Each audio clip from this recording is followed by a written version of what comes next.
Welcome to Bloomberg This Weekend, live from New York with David Gura, Christina Ruffini, and Lisa Mateo.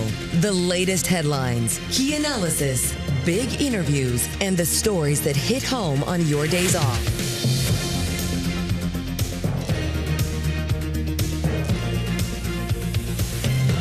Welcome to Bloomberg This Weekend, live from Bloomberg's World Headquarters in New York. I'm David Gura. I'm Christina Ruffini. We are here with Lisa Mateo. It is Sunday, July 5th.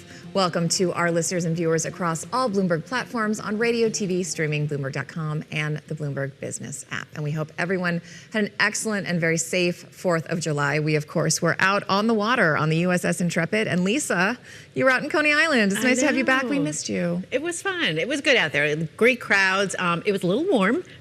People were swimming, I imagine. Were people in the water? Yeah, people were in the water. They were out there early, like before 6 a.m., just trying to grab a spot, because that's the thing. You have to nab your spot. Yes. And the cyclone and the cyclone was up. They were running it before time. It brought back so many memories as a kid. That's what it did, because I remember I've ridden it a couple times. Yeah, still wooden and rickety. Well, we were on the water quite early, and David was pointing out people were already coming into the ferry dock next to us to line up to see those tall ships. And that was packed by the time those ships began to go by, and we saw some of that on air yesterday, but really it was an incredible parade of those tall ships. You see a few of them there, those watching on TV and streaming online, and as you pointed out several times yesterday, Christina, many of these quite old, but also many modern ships built in the 50s, world. built in the 60s, some even newer, and then some of them had music, and they had folks in all different colored shirts, like dancing up and down the mast. Shout out to the Ecuadorians. There were two Ecuadorian ships, both of which had loud music blasting. It was great. Everybody smiled. It was really fun. And then, of course, the air show was pretty incredible. Lisa, you missed David and I squinting at the sky, trying to identify aircraft there, but these they were just French so cool. Jets. Again, this was kind of a group of world contributions as well. It was beautiful and loud and very close to us. I think it was like 500 feet above the water, but that was an incredible parade. And then in Washington, they did have some inclement weather and have to clear out the mall, but we do have some highlights from that and from the our day coverage. that was. We want to show you. Attendees can return to the fairgrounds as soon as it is safe to do so.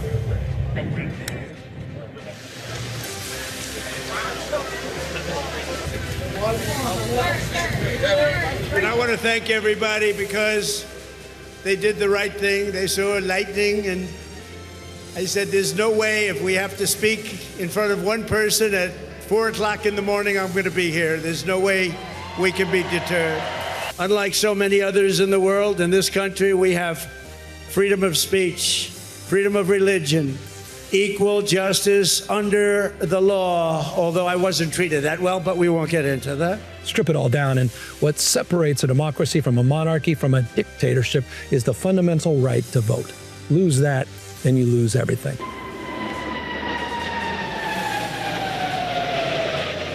I know that you are our resident protein expert, but I would like to encourage you not to try to eat.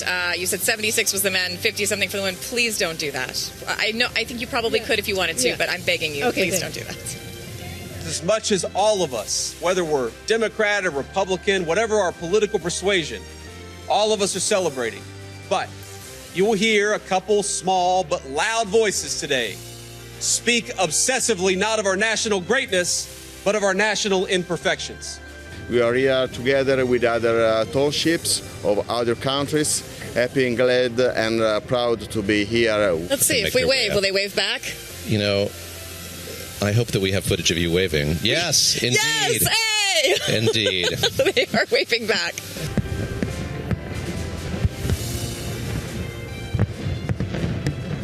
Jeff, I want to turn to you quickly here. We just saw an Osprey come by, and of all of us here, I think you're the only one who's flown on an Osprey with some regularity. I'm very upset about this. As a member of the traveling press pool, tell us a bit about that. What's that like, Jeff? Don't tell us about this, Jeff. Who do I answer, Christina or David? I see a country that has had 250 years of really one of the most remarkable journeys in world history. We are the bravest and the best. Tonight we pledge allegiance to the flag they gave us, and we say, God bless the immortal patriots of 1776, and long live the cause of independence. May it reign forever and ever and ever. We will always be on top. We will never let our country fall. But at the end of the day, we are all Americans. We like hot dogs. We like shiny boats with some big sails and some red, white, and blue contrails. Some loud aircraft. Coming out of some loud aircraft. A look at July 4th, 250th anniversary of the signing of the Declaration of Independence. Now let's get a check of the headlines from Lisa Mateo. Lisa. You got it. And let's get to those celebrations that were held across the U.S. last night to mark the nation's 250th anniversary. Speaking in Washington after storms prompted a roughly 2-hour evacuation of the National Mall, President Trump took the time to honor veterans, but also mix politics with patriotic appeals, pushing for the Save America Act. All voters must provide a little thing called proof of citizenship. And there will be no mail-in ballots except for illness, disability, military deployment, or travel. Earlier in the day, aboard the USS Kearsarge in New York Harbor, Vice President J.D. Vance, he stressed how greatness is built on the efforts of all citizens. All of us have a part. All of us had our part, our role to play in creating 250 years of a proud American story. And all of us will need to do our part to create the next 250 years of American greatness. It was all part of the Sail Forth 250 event where a procession of over 40 tall ships, they sailed the Hudson River. And the event featured ships from more than 20 nations. And severe weather played a role in the day's celebration with extreme heat, thunderstorms. Cities including New York, Pittsburgh, Boston, they were forced to shift the time of the fireworks. Celebrations in Hartford, Connecticut, Harrisburg, and Wilkes-Barre, Pennsylvania had to be canceled. In New York, the Brooklyn Bridge briefly caught fire after the Macy's 4th of July fireworks show. Several fires were put out. The NYPD said no injuries were reported. Meanwhile, Russian President Vladimir Putin congratulated President Trump on the 250th anniversary of U.S. independence. In a phone call yesterday, the two leaders discussed Ukraine, the upcoming NATO summit in Turkey on Tuesday.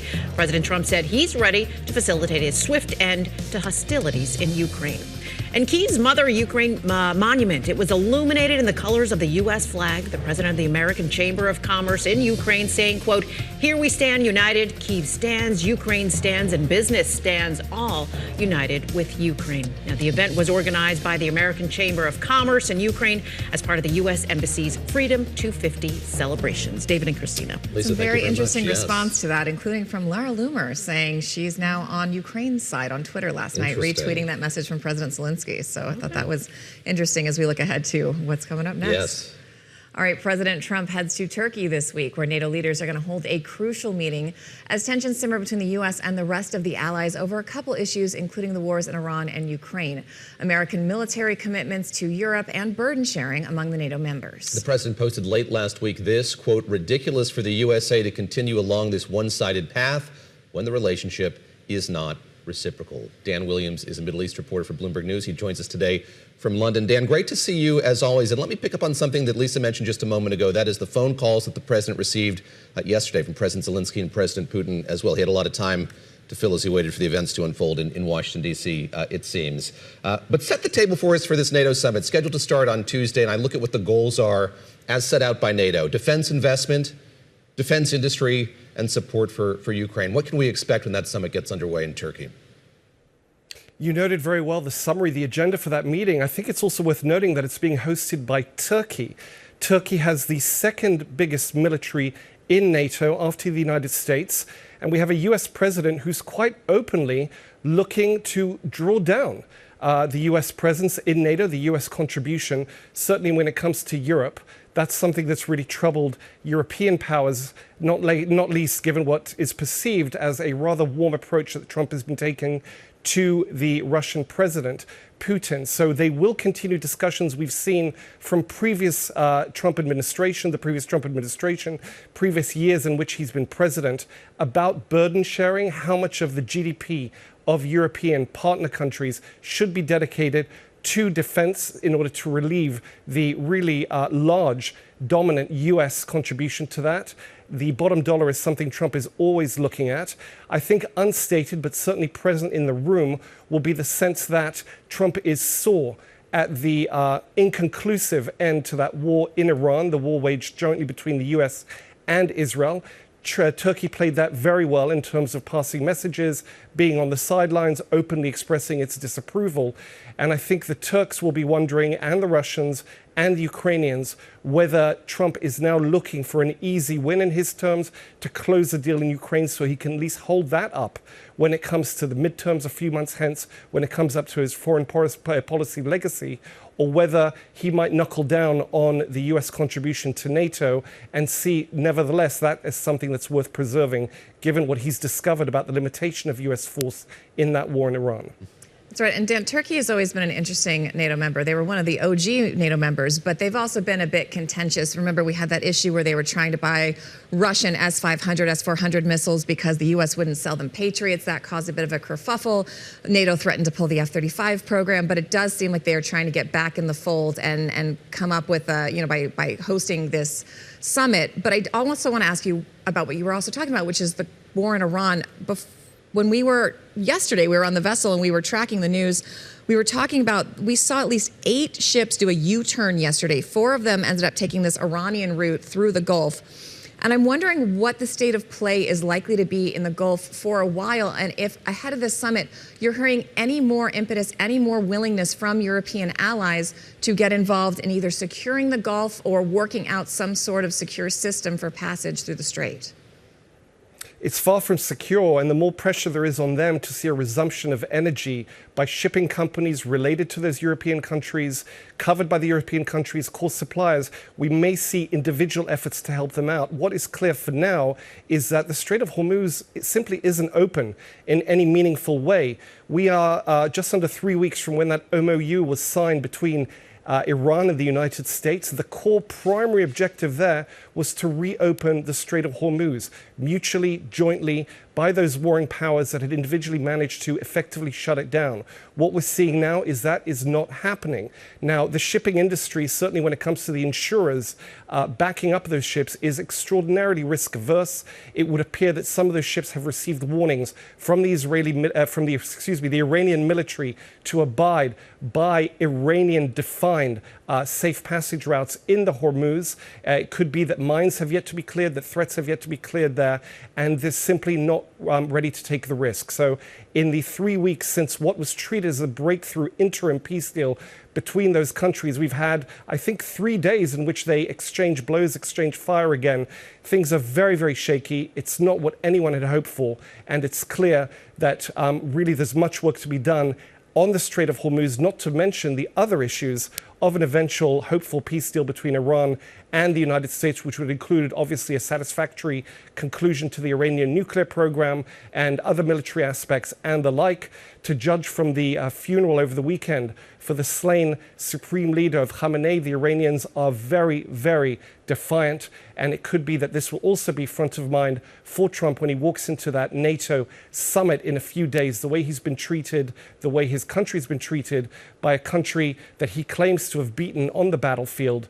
And he has actually expressed resentment during the war for some NATO powers in Europe that he said either didn't deliver assistance or came through too late.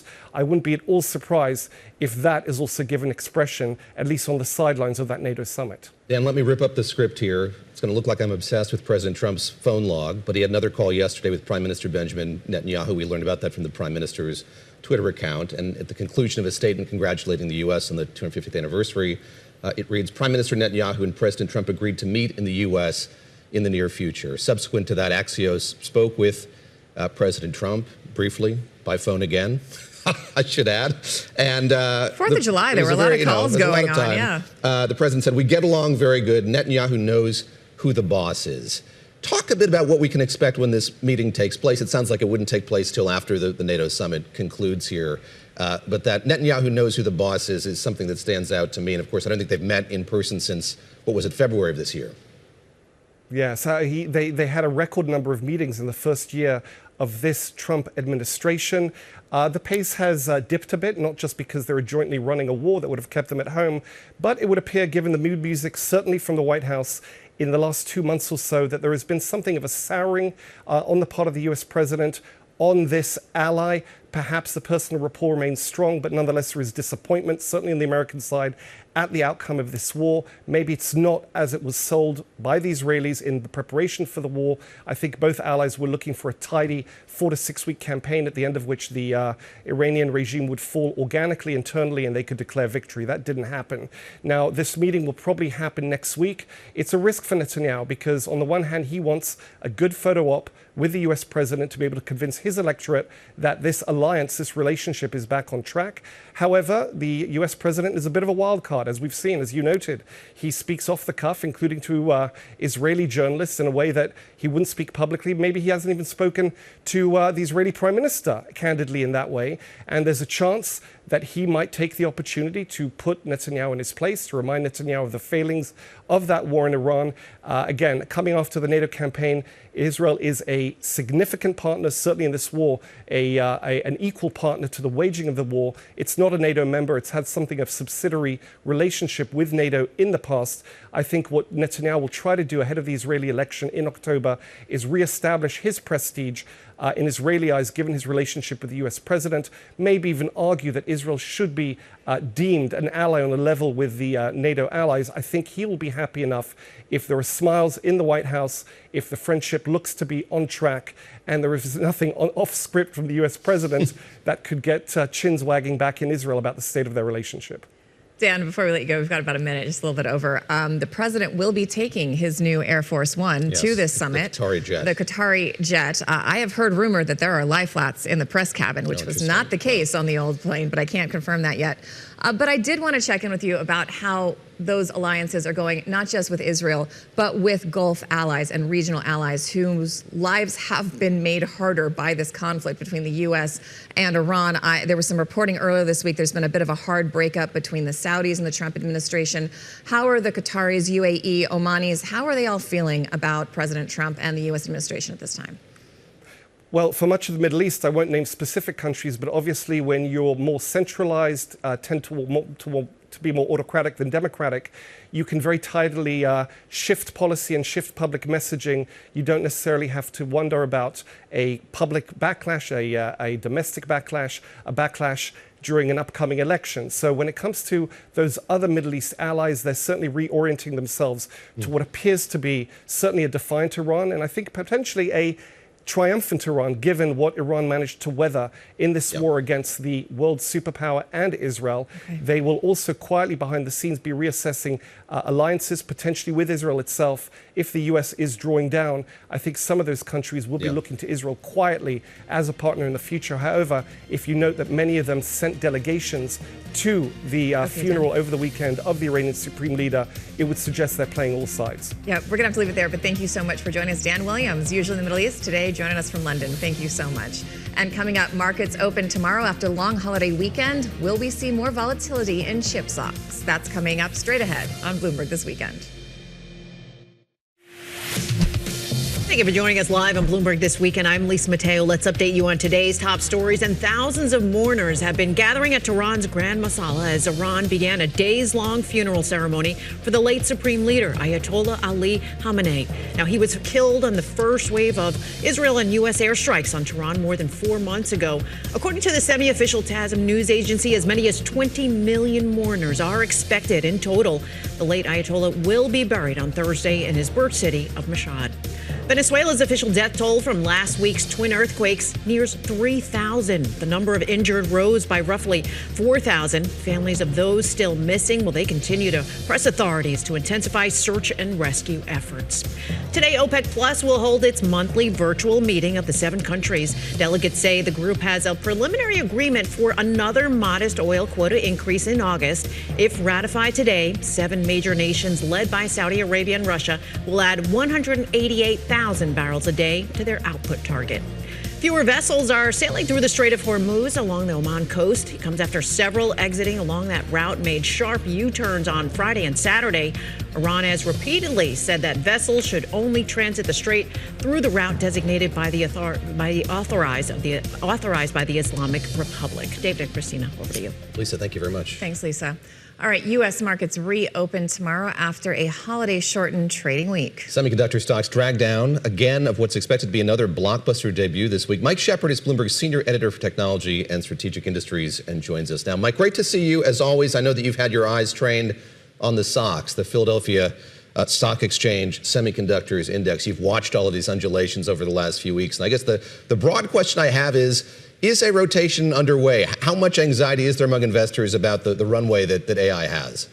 Well, we sure did see a fair amount of anxiety over the past week. The SOX, as we know it affectionately, is down about 10% over the last 5 trading days before the holiday break. And when we look at it, we see that the investors really are showing concerns that maybe this big run up in AI infrastructure spending may not have legs to continue much past 2026, at least at the same pace. Now, what we have to do, though, is we have to look back at the full year of trading in SOX, which represents a lot of the biggest chip makers out there, including NVIDIA and AMD and others as well. Now, when we look at it over the past year, it's up more than 78%. And that is indicative of, the broad-based belief that AI infrastructure spending not only has legs, but it has some staying power. And that really is also fueled by what we're seeing from the biggest AI developers, the publicly traded ones, at least for now, Alphabet Inc., Meta, and others. They have indicated they intend to continue spending what they've forecast altogether to be $725 billion in 2026 alone, and have indicated that they intend to do more of the same. Some of the heebie-jeebies, though, David, really stem from what we saw OpenAI move to do. We have reporting that they are planning to pull back their IPO until 2027. And that really set people to thinking, maybe this doesn't have as much legs as we had originally thought. But we're going to have to see how the trading plays out come Monday. Heebie-jeebies. I like that. I mean, I was going to ask you, is that what you're seeing with Micron? They posted record earnings, but they lost nearly 20% last week. Is that just people kind of reality checking themselves? Has it gotten a little bit out of control, or is this, a bigger slide for this particular company? Well, that's a great question there, because what we do see with Micron, again, is just a huge run up in the stock over the, really since the start of the year. It's up more than 240%, really in the anticipation that the AI infrastructure boom and the demand for its memory products to go into those AI processors in all those data centers will really be almost unrestrained. And yet, through the course of the year, we have seen this stock take some pretty big ups and downs. And even on the way up, it has not been a really steady climb. It really has had some ups and downs, and it will continue to do so. All that said, there is still just such strong demand for memory products from Micron and others in this space. There are only a handful of memory makers in the world that really compete in this at scale in this AI space. Samsung and SK Hynix are the other two, and they are just seeing record demand for their products going well into 2027. And it's to the point that there is intense competition for those memory devices and components to go into not only the AI processors, but also just into common goods like our phones. You mentioned SK Hynix. Let me dig into that a little bit here, because we're waiting for the debut of an ADR, an American Depository Receipt, of that company, that South Korean company, expected in the coming days here, trading on the Nasdaq. I'm struck just reading about this, Mike, about what the ramifications of that might be. This is a company that makes that kind of high bandwidth memory that you're talking about, which is so integral, of course, to AI infrastructure. I see warnings that the South Korean government is looking at how this might affect the won in that country. Obviously, a lot of banks are involved in this debut. It's going to have a huge impact for them. Bloomberg doing a lot of reporting on what fees they might be charging or getting as a result of this debut. Talk a bit about this company and how signal a moment this is. You mentioned Micron, a lot of companies I think that are very much in the lexicon that we talk about a lot here. This is one that maybe a lot of people aren't talking about or haven't been talking about as much. Well, this really is, the debut in a lot of ways for this company for the U.S. market. It has really vaulted into such prominence because of the AI trade. Unlike its competitor, Samsung Electronics, SK Hynix really is kind of a memory company. That is their thing. And they have seen their stock in South Korea really soar as a result of its strength in this area. They're a key provider, for instance, to NVIDIA of memory that go into the memory devices that go into those fancy processors designed by NVIDIA. So this is a moment for them. They plan to issue the equivalent of 2.5% of their stock to U.S. investors through this American Depository Receipt process in New York that begins tomorrow. And what we're looking for is perhaps as much as $26 billion being raised as a result. The amount is not set. It could go up a little bit, could go down. But David, it could be as much as what Saudi Aramco raised in its IPO on the local exchange there in Saudi Arabia. That was $29 billion. It's far short of course, what SpaceX raised not too long ago of $86 billion, but still it's a huge statement. And they're looking to raise this capital to continue their expansion of physical plants and production around the world, including some here in the US as it would happen. Mike, you talked about this a little bit, but every time I think I've reached the floor of acronyms I need to learn here at Bloomberg, you two and others find like a sub-basement of things I don't know. So ADRs, this thing you were just talking about, this American Depository Receipt. Why is this different from something like the SpaceX IPO? Can you explain how the differences work? And then it's already listed on the Korean exchange. It's already on the Kospi. So why do they want to be on Nasdaq as well? What does that get them? Well, you know, if you and I want to trade this during our day, it's hard to do. We would have to really invert our hours, and we would also have to deal with the patchwork of local regulations to be able to trade it. We'd have to, you know, find a custodian bank and others to deal with in South Korea. And, you know, for investors here, you want to be able to work during your daytime hours and also not have to deal with all the hassle of not only one, regulatory systems, but two, in essence, because you would also have to deal with, you know, local rules here in the U.S. So what investors typically do and companies do that want to list in the U.S. from outside the U.S., they have this process of going through the American Depository Receipt where a bank here in the U.S. will offer to serve as sort of the vehicle. They will go out and buy shares en masse from the Korean exchange and then create, in essence, an American Depository Receipt is what it's called. But in essence, a vehicle that investors could buy and sell on U.S. exchanges here. And it gives the companies that want to list here an ability to do so, but without having to go through the full rigmarole of a parallel IPO here in the U.S. So it's a little bit less regulatory hassle and a lot more access for investors and customers that want to get a piece of the action here on these shores. Mike Shepard, lucidly put, I think a lot of folks who don't know what an ADR is will benefit from that. That literally answered all of my questions. Thank you very, very much. And, you know, we all love trading during daylight hours. Yeah, it's nice for everyone. Don't burn the midnight oil. Mike Shepard, editor in our Washington bureau, who oversees our coverage of strategic industries, including, of course, artificial intelligence. Mike, thank you for your time. Thanks so much, Mike. On this Sunday. Well, Donald Trump's blockade of Cuba, condemned by international groups, has caused shortages of fuel, food, and medicine. Bloomberg Originals looks at whether Cuba's authoritarian government will bend to his will. What's coming next for Cuba? Capture and kill is still an option? I just can't tell you that. We've got options all over the map. Perhaps no other nation epitomizes Cold War politics more than Cuba. When you look for a country that's, let's say, punched above its weight on a global stage, Cuba should be on the list. Cuba and the United States, by default of their geography, have always had some kind of economic relationship.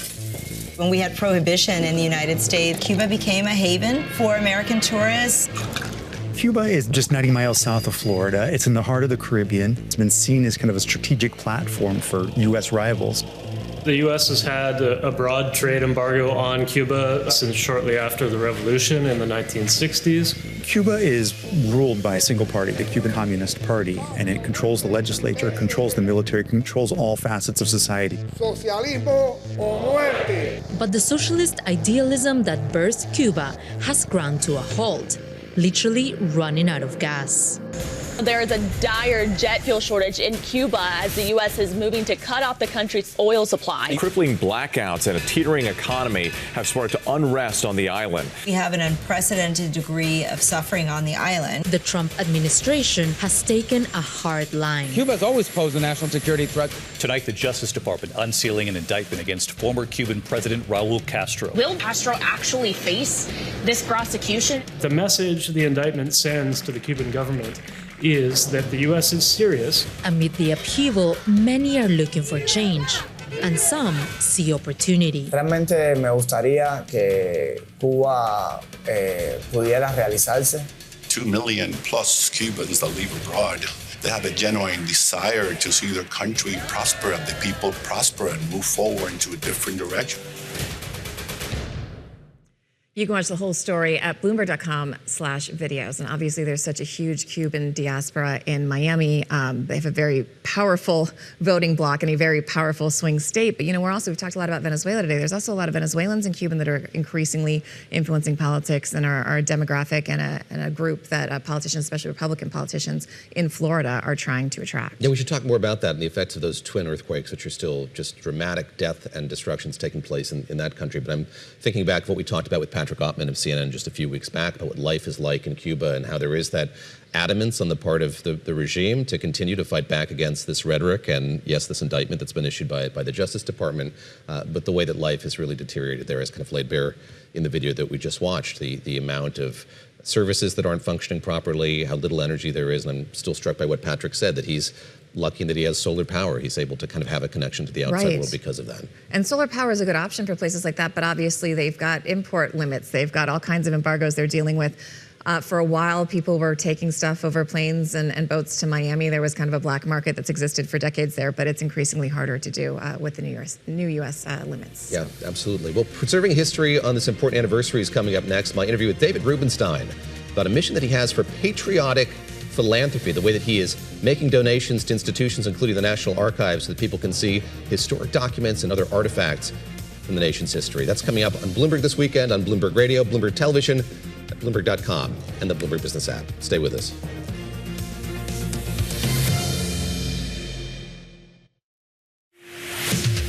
Thanks for joining us live on Bloomberg This Weekend. I'm Lisa Mateo. Let's update you on today's top stories. While Americans celebrated the 4th of July and the nation's 250th anniversary, Pope Leo spent the day at a migrant cemetery on the Italian island of Lampedusa.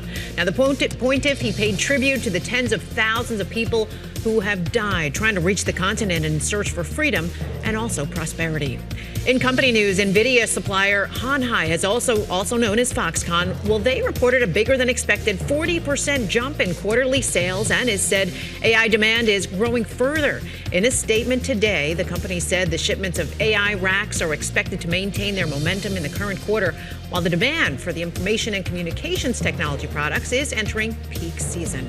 In sports, round 16 in the World Cup continues. Yesterday, Morocco topped Canada 3-0 and France defeated Paraguay 1-0. Today, Brazil takes on Norway, and Mexico, well, they go head-to-head with England.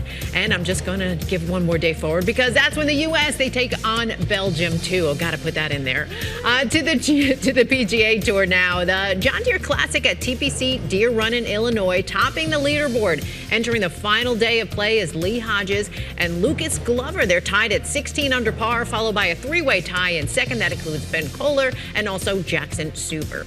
And Serena Williams has said goodbye to Wimbledon. She withdrew from her doubles match with sister Venus yesterday. That was due to a right knee injury she suffered during her singles match. But she's not done yet. In a social media post, she said, quote, "Stay tuned to a city near you." So it looks like she's going to be playing again. Tough ending, though, to that story. I think there was a lot of excitement about really that. Nice defense from Novak Djokovic. I don't know if you saw that press conference. He was like, we should be focusing on the fact that she's doing this at all and how amazing that is, and not the fact that she had to, step out due to injury. So still to go. Thank you, Lisa. All right, the National Archives hosted a dramatic reading of the Declaration of Independence to mark America's 250th birthday. Here's Abigail Adams reciting to an enthusiastic crowd. We hold these truths to be self-evident, that all men are created equal, that they are endowed by their Creator with certain unalienable rights, that among these are life, liberty, and the pursuit of happiness. Huzzah! Huzzah. Huzzah. I should huzzah Bring that you back. more. Yes, Yeah, bring we back need to. huzzah. I agree with that. An original copy of the Declaration of Independence is on display in the archives alongside rare versions of the Magna Carta, the U.S. Constitution, and the Emancipation Proclamation. Well, some of these belong to billionaire David Rubenstein, who is also, I should say, the host of the David Rubenstein Show, peer-to-peer conversations right here on Bloomberg Television. David has loaned them to the archives, and I sat down with him in Washington to ask him about his interest in what he calls patriotic philanthropy. I coined that phrase, though I don't know that it's a brilliant phrase, because all philanthropy is probably patriotic in some way. You're giving back to your country in most philanthropy, or some other way you're giving back to society. But what I meant was philanthropy that reminds people of the history and heritage of our country, the things that make us patriotic. And so what I was trying to do is say things like preserving documents, preserving buildings, things remind people of our history. That's patriotic philanthropy. Talk a bit about how you decided to do that, how you saw that gap and decided to fill it. I can't say that I sat down with McKinsey and say, how can I help the country? It was like many things in life, fortuitous. I happened to go to a viewing of the Magna Carta. It happened to be actually a night before it was going to be auctioned. The person auctioning it off said that basically was going to leave the country if I didn't, or somebody didn't buy it. And so I got seduced into thinking I should save it and keep it, the one copy of the Magna Carta that was available to be in this country. So I did buy it. And then subsequently, I started buying other historic documents. And then subsequently, I began fixing historic buildings, the Washington Monument, Lincoln Memorial, and so forth. Why do that? Who cares? Why do we need to preserve, let's say, the Declaration of Independence, the Magna Carta? We know what's in the text, so why preserve the old documents? Well, the reason we preserve documents and buildings, in my view, is that the human brain still gets more out of seeing an original than it does of a document that's on a computer. And what we're trying to do ultimately is get people to learn more about our country's history, be educated about our country's history. The theory of history is that those people that don't remember it are condemned to relive it. The mistakes of the past will be lived in the future again if we don't really remember what mistakes we made. So I try to preserve history, preserve documents, preserve buildings on the hope that people will actually come visit these sites, see these documents, learn a little bit more about history, and ultimately be more informed citizenry. What Jefferson said is a democracy is dependent on an informed citizenry. And if we have an uninformed citizenry, democracy isn't going to work that well. Rubenstein shares that vision of an informed citizenry with the National Archives, which aims to preserve, protect, and share America's historical record. I took a tour with Frank Cordes, who's with the National Archives Foundation. The Magna Carta is hugely important in our history. It establishes freedom of the church. It establishes trial by jury. Basically, at its core, says that the king and government are subject to law, which is pretty important. So when you get to 1776, the founders go, hey, you're not abiding by the Magna Carta here. And that's what leads to them being able to write the Declaration of Independence. That's only one of Rubenstein's rarities on long-term loan to the U.S. government, including an engraving of the Declaration of Independence. By 1820, the Declaration is quite faded, and they commissioned Mr. Stone to make a copy of it. It is a verbatim copy down to the typo that's on the original, where you see there's a little caret with only in there. He even gets the original typo. He doesn't fix it. He makes it as a verbatim copy. And thanks to that, we have legible copies of the Declaration. And this one is on loan to us from Mr. Rubenstein. John Quincy Adams in 1823 said we have to get some replicas made so that when the original does fade, we have a copy of what it looks like. So they made 200 perfect replicas in 1823. Those 200 replicas, now there are about 50 of them left. I own about a dozen of them, and I put them on display all over the city and all over the country. But now I'm making replicas of the replicas, and I'm giving one to every Major League Baseball owner, every NBA owner, and other places where they can be put on display. And so all the NBA owners and all the Major League Baseball owners will have in their stadiums a very life-size replica of the Declaration of Independence to put on display in this year. So Jim Dolan's going to have a banner at Madison Square Garden for the Knicks. He's also going to have a copy of this on display as well. That's correct. How have they reacted to that, your decision to do that? How have owners reacted to Well, I think people are proud of having a copy of the Declaration of Independence there. It's a symbolic document. Some of Rubenstein's patriotic philanthropy leaves a larger impression, at least physically. He gave $7.5 million to repair the Washington Monument after an earthquake in 2012. And now, a once hidden space beneath the Lincoln Memorial is open to the public. This is an early look at the dramatic Undercroft, a museum beneath the iconic structure. David Rubenstein made the founding investment. If you go to the Lincoln Memorial historically, what you saw is basically a big statue of Lincoln and two of his famous speeches. Now, underground, under the Lincoln Memorial, you'll see educational opportunities. You'll have an opportunity to learn more, see videos and so forth. And people that go there will actually learn more about Lincoln than they have historically been able to do. I want to ask you about the Giving Pledge, which you signed in your 50s. And at the time, in your statement that accompanied it, you said you hoped it would be something that would encourage other people to follow suit. I'm curious now that we're a few decades out from that becoming a thing, if it's been successful in that way. How do you gauge the effectiveness of the Giving Pledge? Well, the Giving Pledge was signed initially by 40 people. Now there are probably about 250 of us who've signed it. It's a very voluntary thing. It says you're going to give away half of your net worth during your lifetime or upon your death.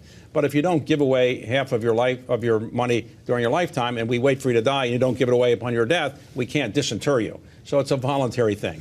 The idea is to really encourage people to give assets away. And I'd like to remind people that you don't need to be a billionaire to be a philanthropist.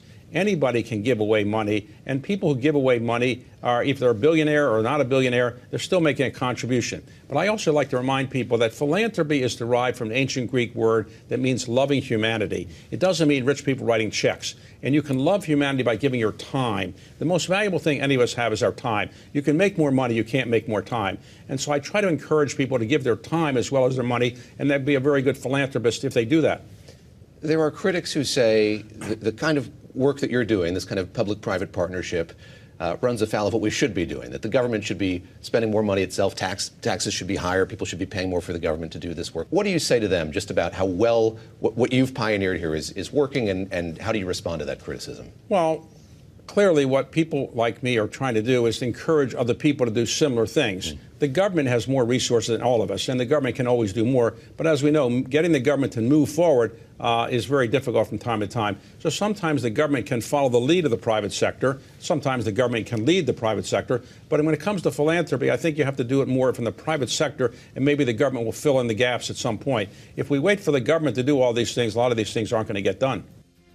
Nice job, David. Thank you. All right, when we come back on Bloomberg This Weekend, Lisa Mateo and BT Dubs, some of the stories you might have missed throughout the week. We'll go through them. I'm sure she's got some good surprises. Stick with us. Bloomberg This Weekend. We'll be right back.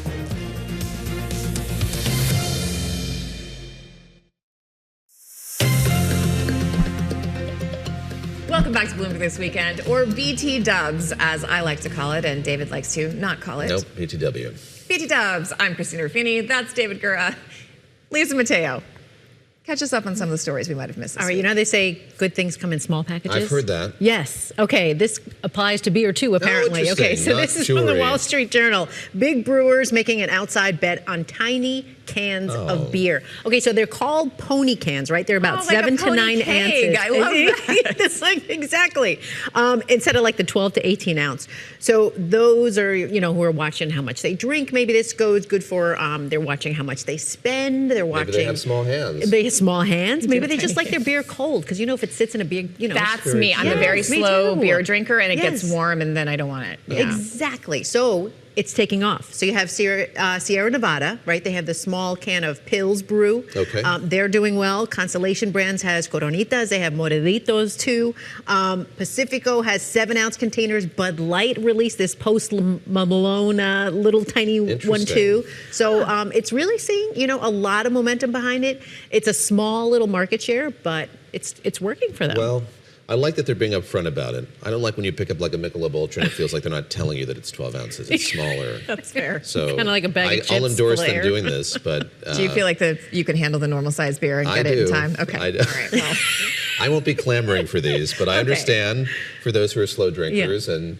I like a koozie. I could get you a koozie, Christina, if you need one to keep it cold. But we need listen, I went to school in Texas. I have many, many koozies. I had no idea what that was until I went to school down there. But yes, okay, right. Koozie is a good idea. I just think they're cute. Do you get more in a 6-pack? Like, are you getting just 6 beers still if they're small? You do, but they come in like a variety. Okay. A variety. All So, right. yeah. Are they cheaper? They must be cheaper. Curious about the economy. Exactly. Okay. They are a little cheaper. So, I'll do some investigation, but I will not buy them. You will not? Oh, okay. I'll buy some. Lisa, you and I come like over, them. I just think they're cute. That's why I like to buy them. You and I can drink tiny beers before we go to the spa. Fit more in the cooler, I guess. Okay, perfect. Okay. Household chores. Ugh. This is an issue for me with my children, getting them to clean around the house. Okay, so maybe still at this age, yes, maybe this from Business Insider, a $7,999 home robot joins the race to automate household chores. All right, this is Weave Robotics. It launched the Isaac One, so it's this home robot. It's a little creepy. It is I a think little the radio creepy. audience isn't going to be able to fully appreciate the eyes opening on the robot. I don't even know how to describe this. It's like an army green set of arms on a pedestal with no body and a little white face with like eyes that are black. It's picking up, like it's folding the blankets, right? It can do picking up the knife.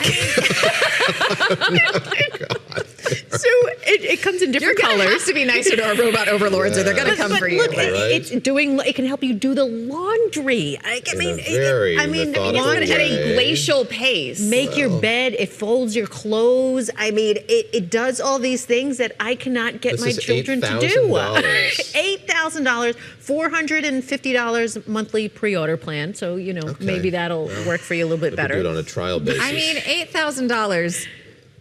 But I'm trying to think about how much a cleaning person charges in New York, and I feel like that would get you like several years of a cleaning person. Definitely not, okay, it's a lot. Mine only comes once every 5 weeks, so maybe that's why. To boot, it's cheaper than the alternative with other robots. There's one out there for $20,000. Oh my gosh. So this one, and think about it, Tesla. They haven't even announced the price for that Optimus robot that they have out. What's its name again?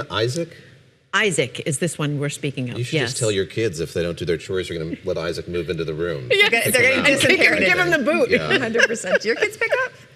We're working on that. See, I'm telling you, it's a struggle. It's a lifelong struggle. I know families at home can realize the struggle. All right, New York Times, that's what we'll go to. All right. When did bare nails become a status symbol? Okay, I've known this for years. David, you're not, but Christina and I, yes, we have the bare nails.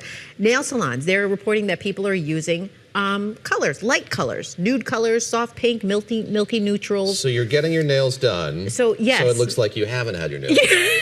Exactly. And you're paying money for that. I have done zero of those things. Lisa's look nice and polished. But this is the thing. It takes so long to get them done. You have to schedule it. You have to sit there. You can't do anything. You're held captive. And a lot of us have just decided it's just not, I always walk by and it seeseems like people are having a nice chat or reading a magazine.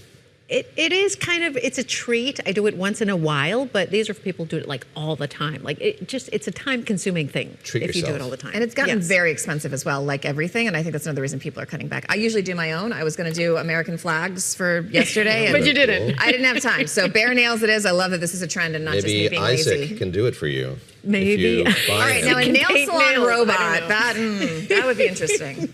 All right, this one I want to go to. All right, for those of you addicted to the social media scroll, listen up. This is the Wall Street Journal, okay? Can a $60 plastic cube solve our screen time crisis? Okay, so this is called Brick. It's a small little gray. Yeah, I haven't heard of it. I just learning about this from here. About 2 inches on each side, about $60. It helps you reduce your screen time. So it was founded by these Gen Z computer scientists. Okay. So it basically connects to an app that blocks distracting apps on your phone. So you stay bricked. That's why the name Brick. Okay. So it stops. To stop it, you have to tap your phone to it. You have to actually do something to undo it. Yes. Yeah. So people will like put it in another room because the problem with like I put limits on all my socials, but all you have to do is like hit ignore, and then you can just keep scrolling. Not a very strict limit. You have to actually get it and tap it. You have to get up, go to the other room, and physically tap it on the thing to open up your social media. Interesting. I've heard of people like making their screen grayscale. That helps as well. Like that's interesting. You wouldn't be as fascinated by it doesn't entice your brain quite all as of much. the algorithmic pictures and videos. Yeah. Self-control is a tough thing. It is. Gosh. It is. It's all in our hands. So many different things I'm supposed to not be doing, Lisa. Makes me want to have one of those pony beers.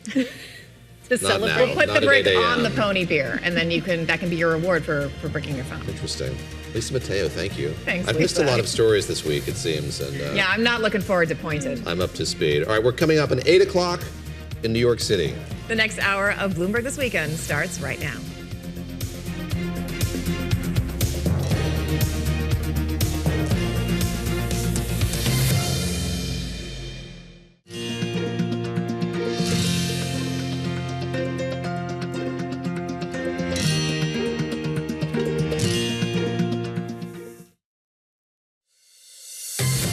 Welcome to Bloomberg This Weekend, live from New York with David Gura, Christina Ruffini, and Lisa Mateo.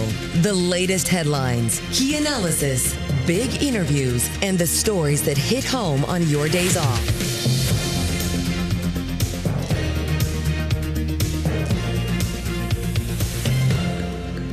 Welcome back to Bloomberg This Weekend. It is 8 a.m. in New York. We are coming to you live from Bloomberg World Headquarters here in Manhattan. I'm Christina Ruffini. I'm David Gura with Lisa Mateo. We'll bring you the latest breaking news, reporting and analysis live this morning and every weekend, Saturday and Sunday, from 7 o'clock to 10 o'clock Wall Street time.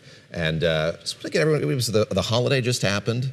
Big anniversary just happened. Let's get everybody up to speed on sort of how that played out. Yes, here in New York City, where we were on the deck of the Intrepid on the Hudson River. It was awesome, but they had some bad weather in D.C. And it was a bit of a struggle for those who were trying to see fireworks and listen to the president's speech last night. Attendees can return to the fairgrounds as soon as it is safe to do so.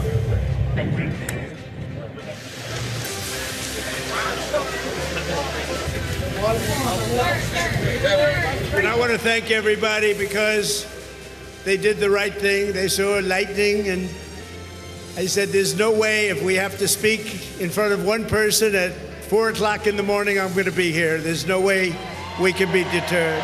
Unlike so many others in the world, in this country, we have freedom of speech, freedom of religion, equal justice under the law, although I wasn't treated that well, but we won't get into that. Strip it all down, and what separates a democracy from a monarchy from a dictatorship is the fundamental right to vote.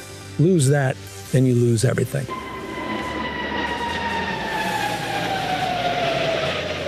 I know that you are our resident protein expert, but I would like to encourage you not to try to eat. You said 76 was the men, 50-something for the women. Please don't do that. I think you probably could if you wanted to, but I'm begging you, please don't do that. As much as all of us, whether we're Democrat or Republican, whatever our political persuasion, all of us are celebrating. But you will hear a couple small but loud voices today speak obsessively not of our national greatness, but of our national imperfections. We are here together with other tall ships of other countries, happy and glad and proud to be here. Let's see, if we wave, will they wave back? You know, I hope that we have footage of you waving. Yes, indeed. Yes, hey! Indeed. They are waving back.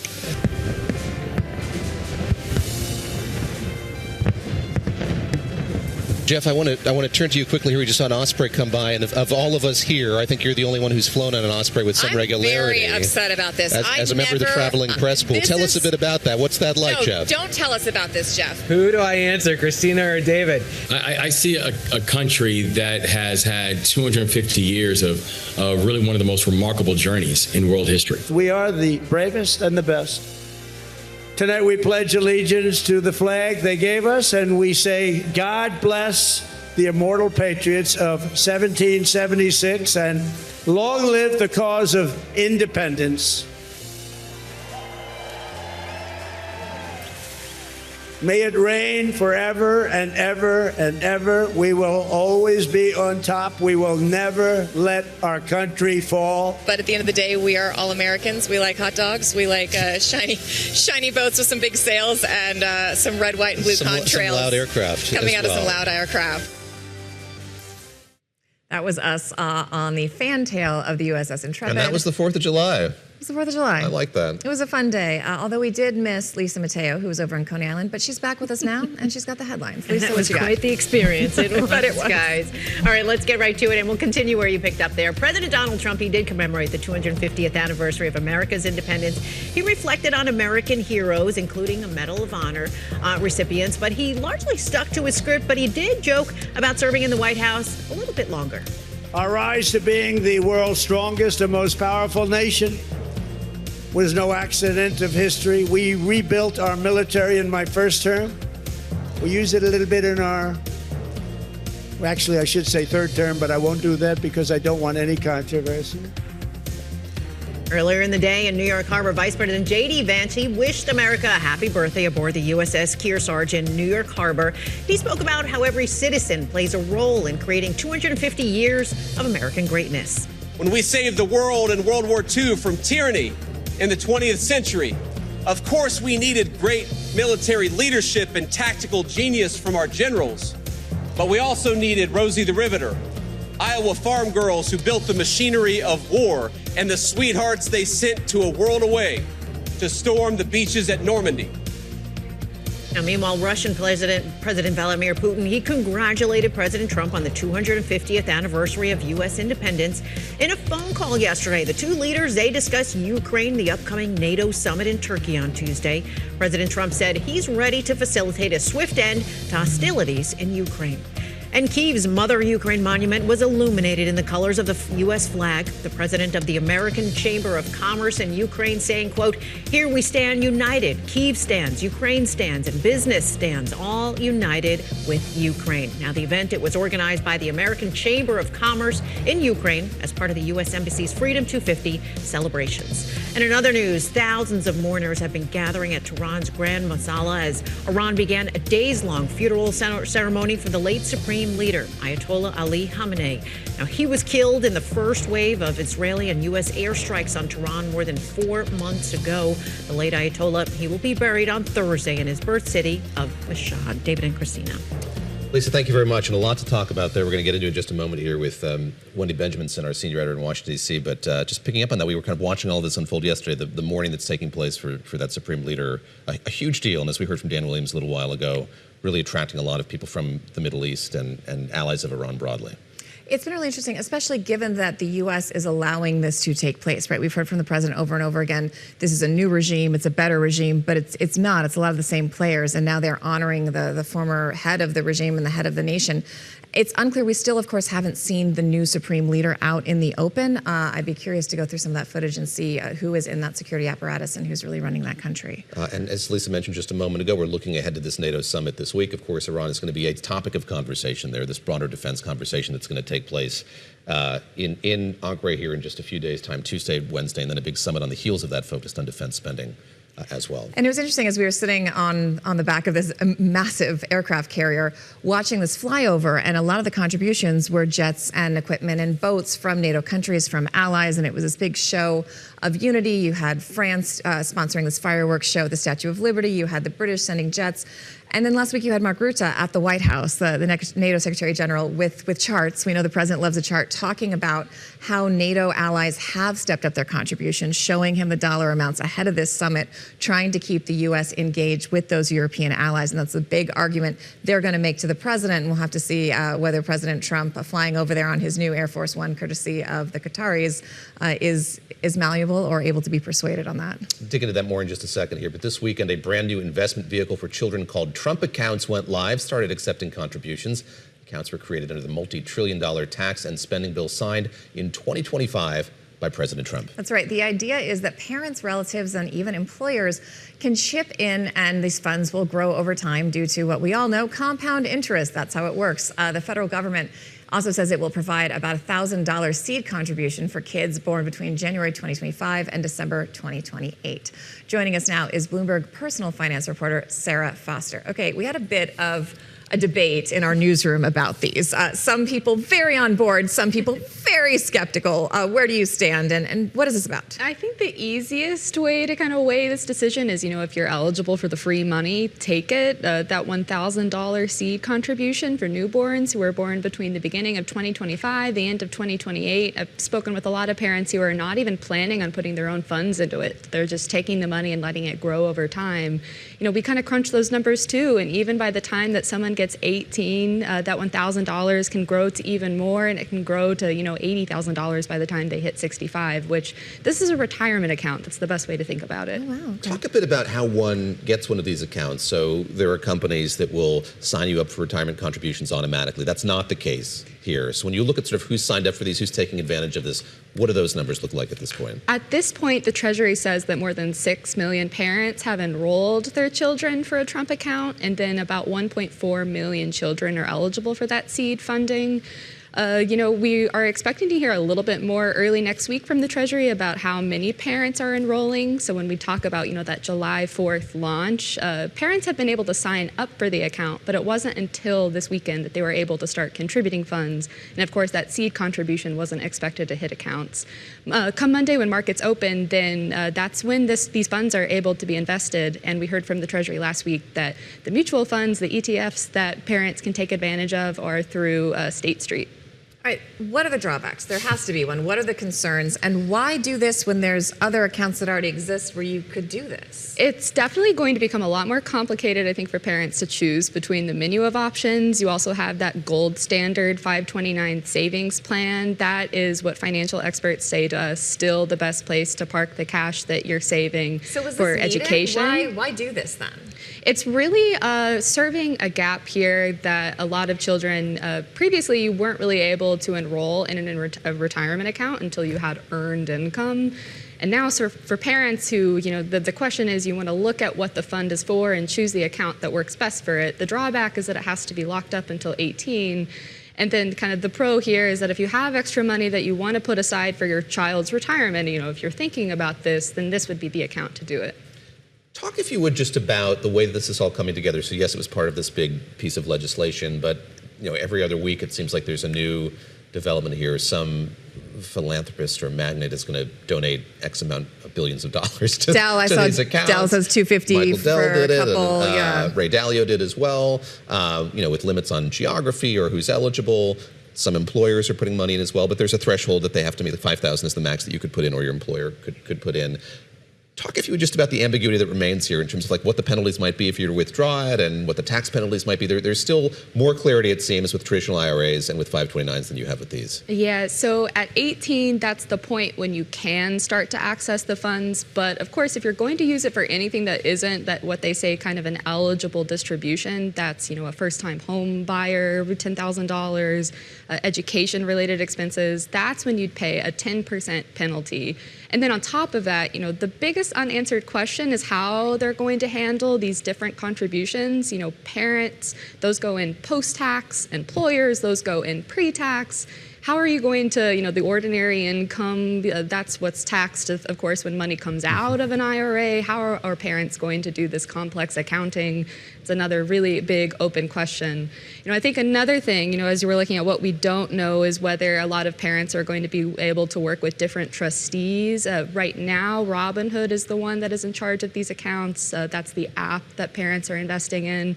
But if other parents are working with brokerages like Fidelity, Empower, some of these programs are also angling. Can they buy individual stocks? What kind of investments can you make through these accounts? How much determinism do you have to pick what's in there? Yeah, by law, the index funds that parents have to be invested in are 90% U.S. stocks. The Treasury has named 4 others, in total that will be available in the coming months. But right now, these funds are going to be automatically invested in State Street's, low-cost index fund tracking the S&P 500.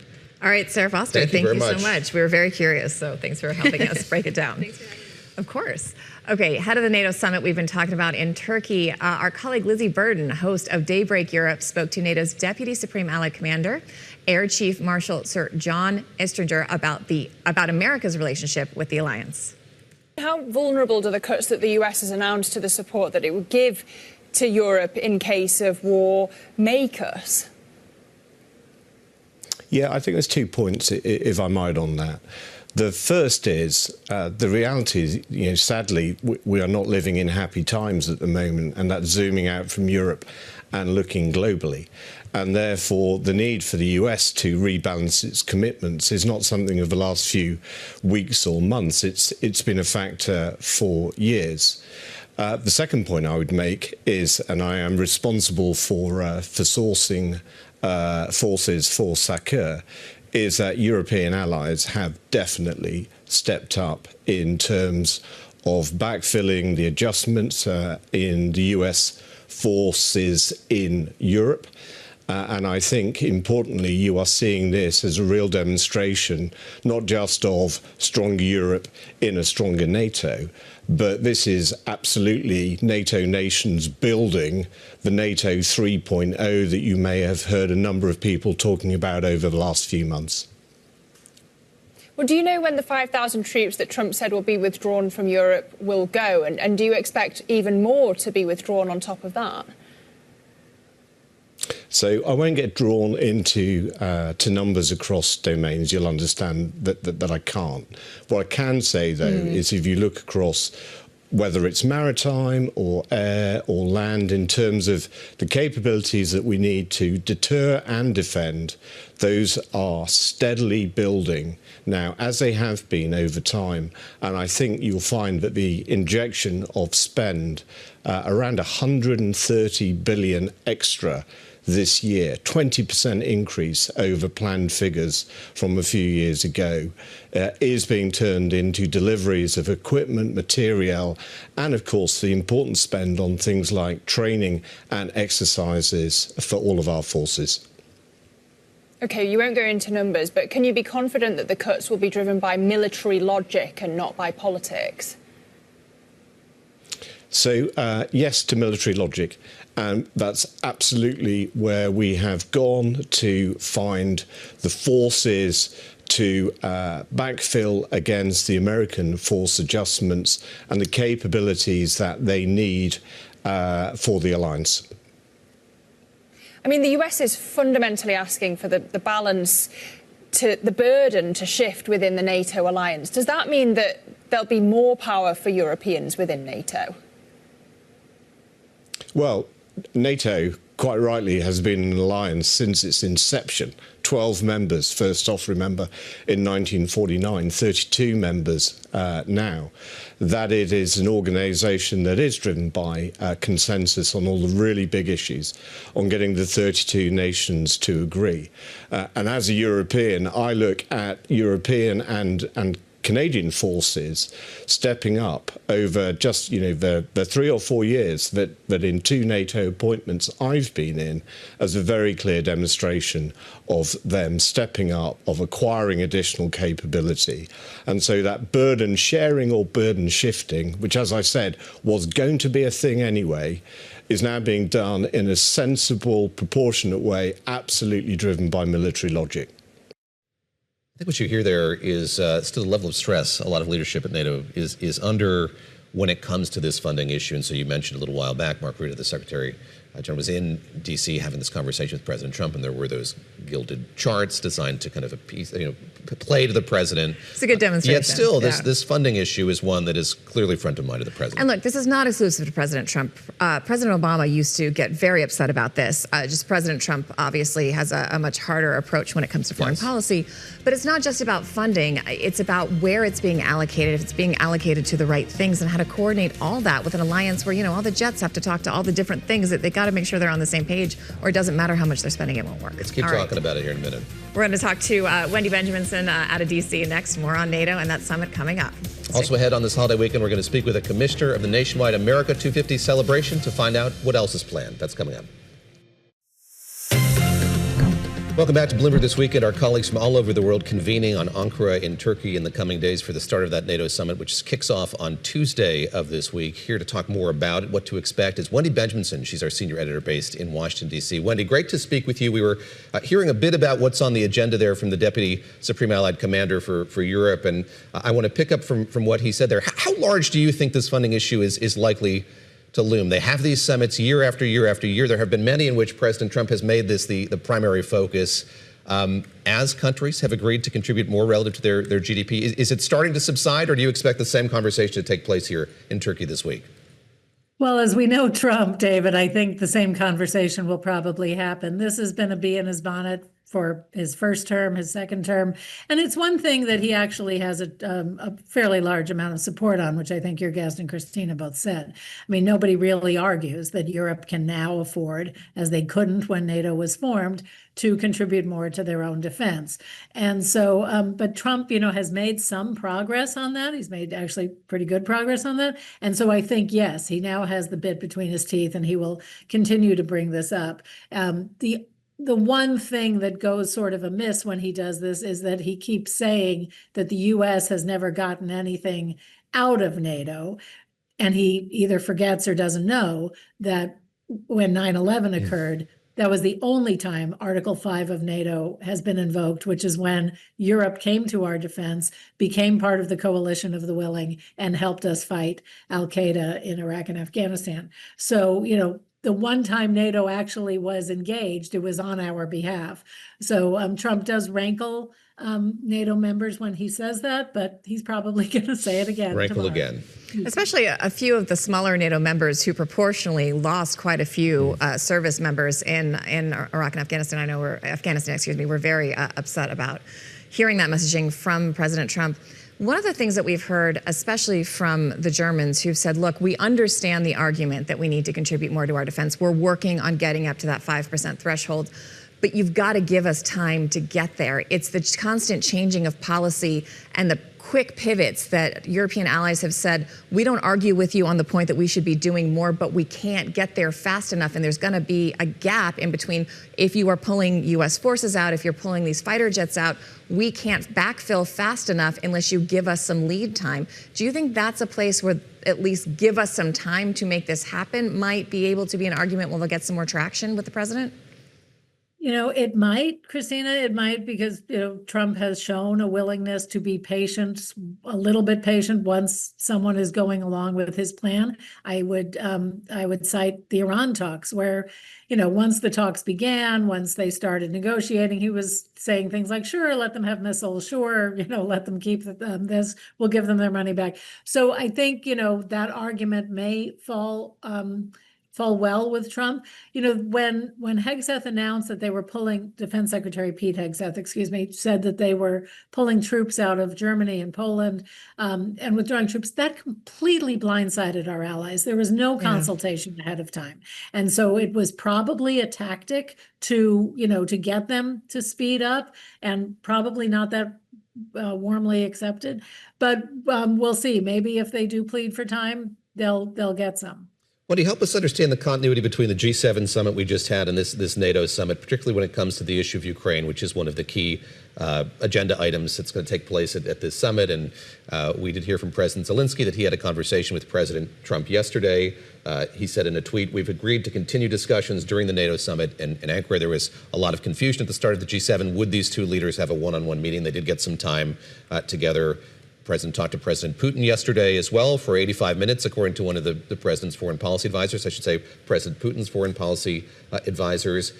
Talk about this crucible for conversations about ending that war. A lot of happy talk from the Russians about wanting to do that. Of course, similar happy talk from President Trump about wanting to find some sort of diplomatic solution to this as well.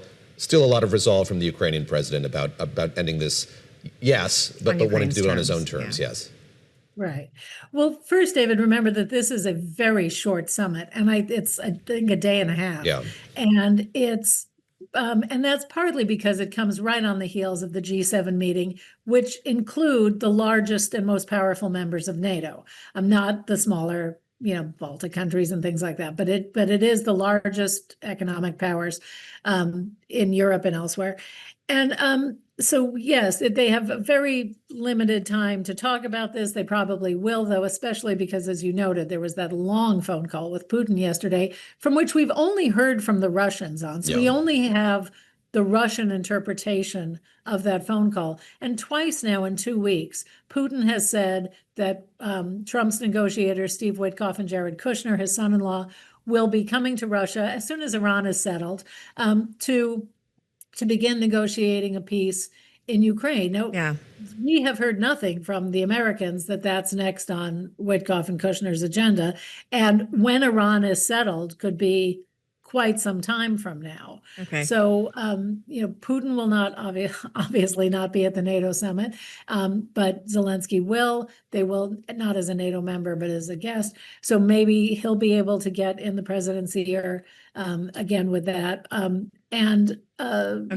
Maybe begin to make some headway. Wendy, we're going to have to leave it there. I'm so sorry, but thank you so much. Always lovely to hear from you. Wendy Benjaminson is joining us from D.C. She's our senior D.C. news editor. All right, as cities and towns across the country celebrate America's 250th anniversary, a bipartisan initiative mandated by Congress, I should say, America 250, was striving for what the organization called 350 for 250. The goal was to engage all 350 million Americans in the commemoration of the country's milestone. Joining us now is Reginald Browne. He's a commissioner for America 250 and also a principal at GTS Securities. I want to ask you, I use the past tense there, but that may not be accurate because I understand this is an ongoing effort. Just because, if you didn't see something this week, this is a year-long, multi-year, multi-month celebration. You guys are trying to get 350 million Americans to take part. Well, good morning. I would say mission achieved. Yesterday was amazing. We interred a time capsule yesterday in Philadelphia that will be opened up 250 years from now. So I think it's ongoing because I think the last event will be 250 years from now when we open a time capsule. But yes, this is an ongoing endeavor.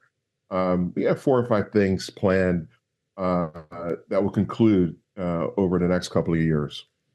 Something we've been focused on here is this schism between your organization. Again, I want to emphasize an organization that was created by Congress back during the Obama administration to commemorate this anniversary, and this other group, more nascent, just a few months old, that the Trump administration created. That's Freedom 250.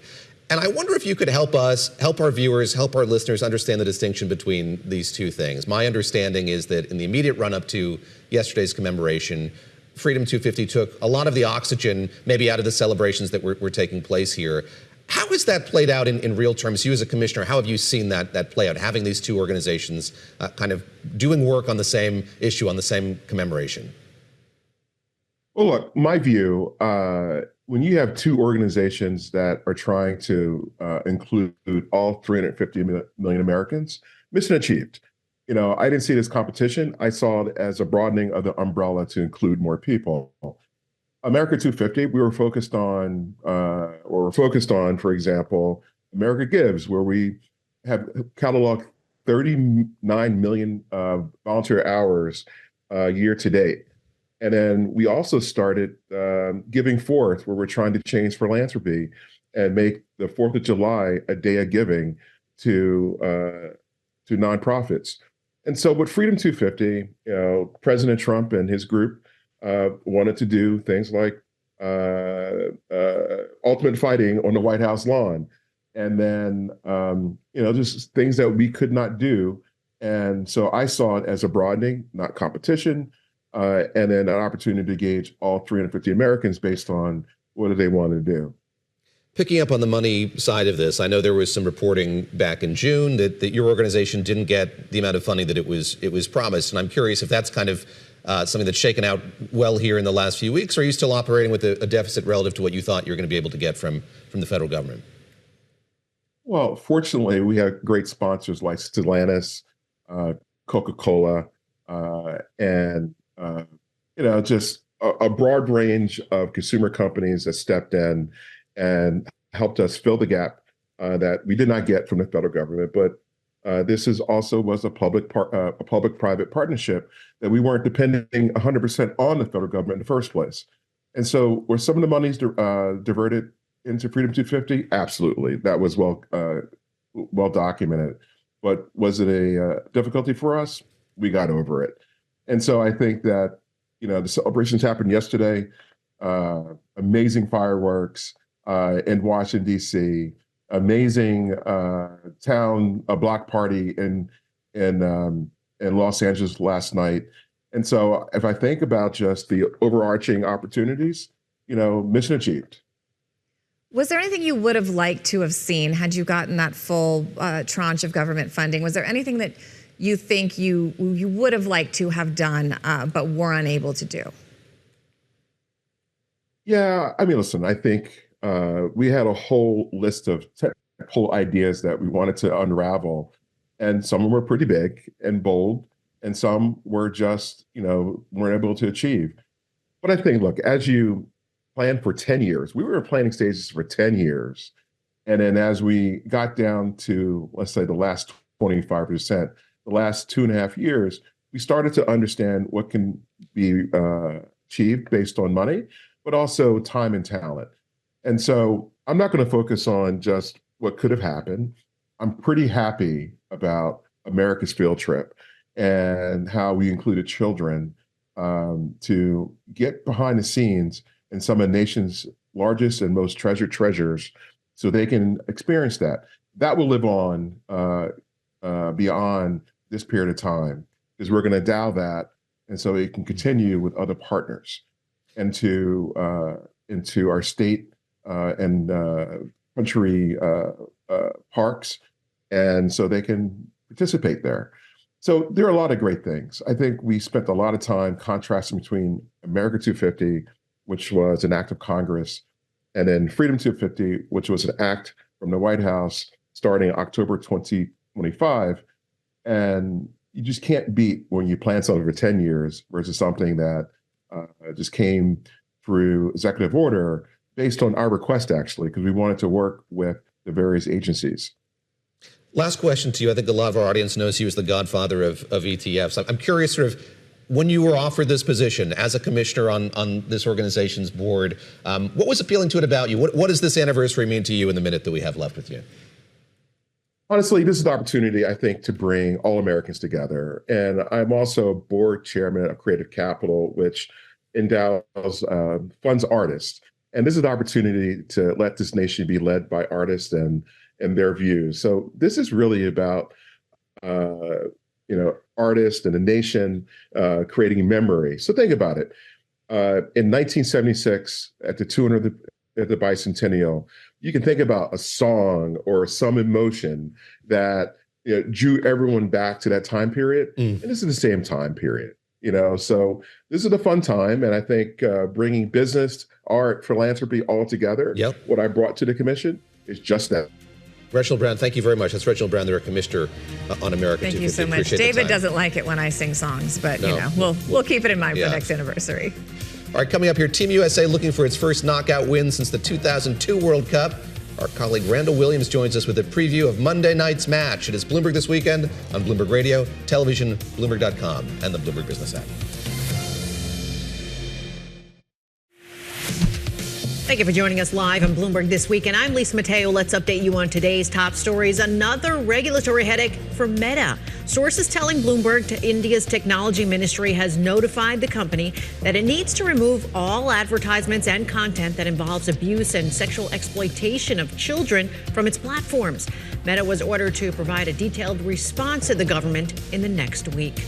Micron Technology broke ground on the expansion of its factory in western Japan. It's a more than $9 billion undertaking to produce advanced memory chips. The Boise, Idaho-based company is building the facility in Hiroshima. Now, it's part of a global ramp-up by memory makers to meet demand for AI, with the Japanese government allocating up to 500 billion yen to help cover the cost. To the PGA Tour and the John Deere Classic at TPC Deer Run in Illinois. Topping the leaderboard, entering the final day of play, is Lee Hodges and Lucas Glover tied at 16 under par. That's followed by a three-way tie in second. That includes Ben Coles and Jackson Subert. And in World Cup action yesterday, Morocco, they topped Canada 3-0. France defeated Paraguay 1-0. Today, more action. We have Brazil taking on Norway and Mexico going head-to-head with England. David and Christina. Lisa, we've got Randall here. You should pull him aside for some of those golf names before he leaves. Thank you, please. Those are all I gotcha. eminently pronounceable. I need your help, Randall. No, you're killing it today, Lisa. Thank you, Lisa. All right, thank you. Okay, Team USA's 2026 FIFA World Cup run continues Monday night as they take on Belgium in the round of 16. And according to Fox Sports, last week's win against Bosnia-Herzegovina broke a record as the most-watched soccer telecast in the English language history with more than 24 million viewers. As mentioned, Bloomberg Business of Sports reporter Randall Williams is here with us on set in New York. Let's talk about the game we're looking forward to, U.S. versus Belgium. What are the odds looking like for the U.S. going into that game? Well, obviously, big loss was Flo Balogun, who had a red card, which I think was a bit harsh for just People based are on not the rules. happy about this. Yeah, I mean, it's based on the fact that it's unnecessary contact, Yeah. but it was incidental, and I think that the policy is really the problem here, but the rules were followed. And so at that point, he has to miss this match. But Team USA is in good shape.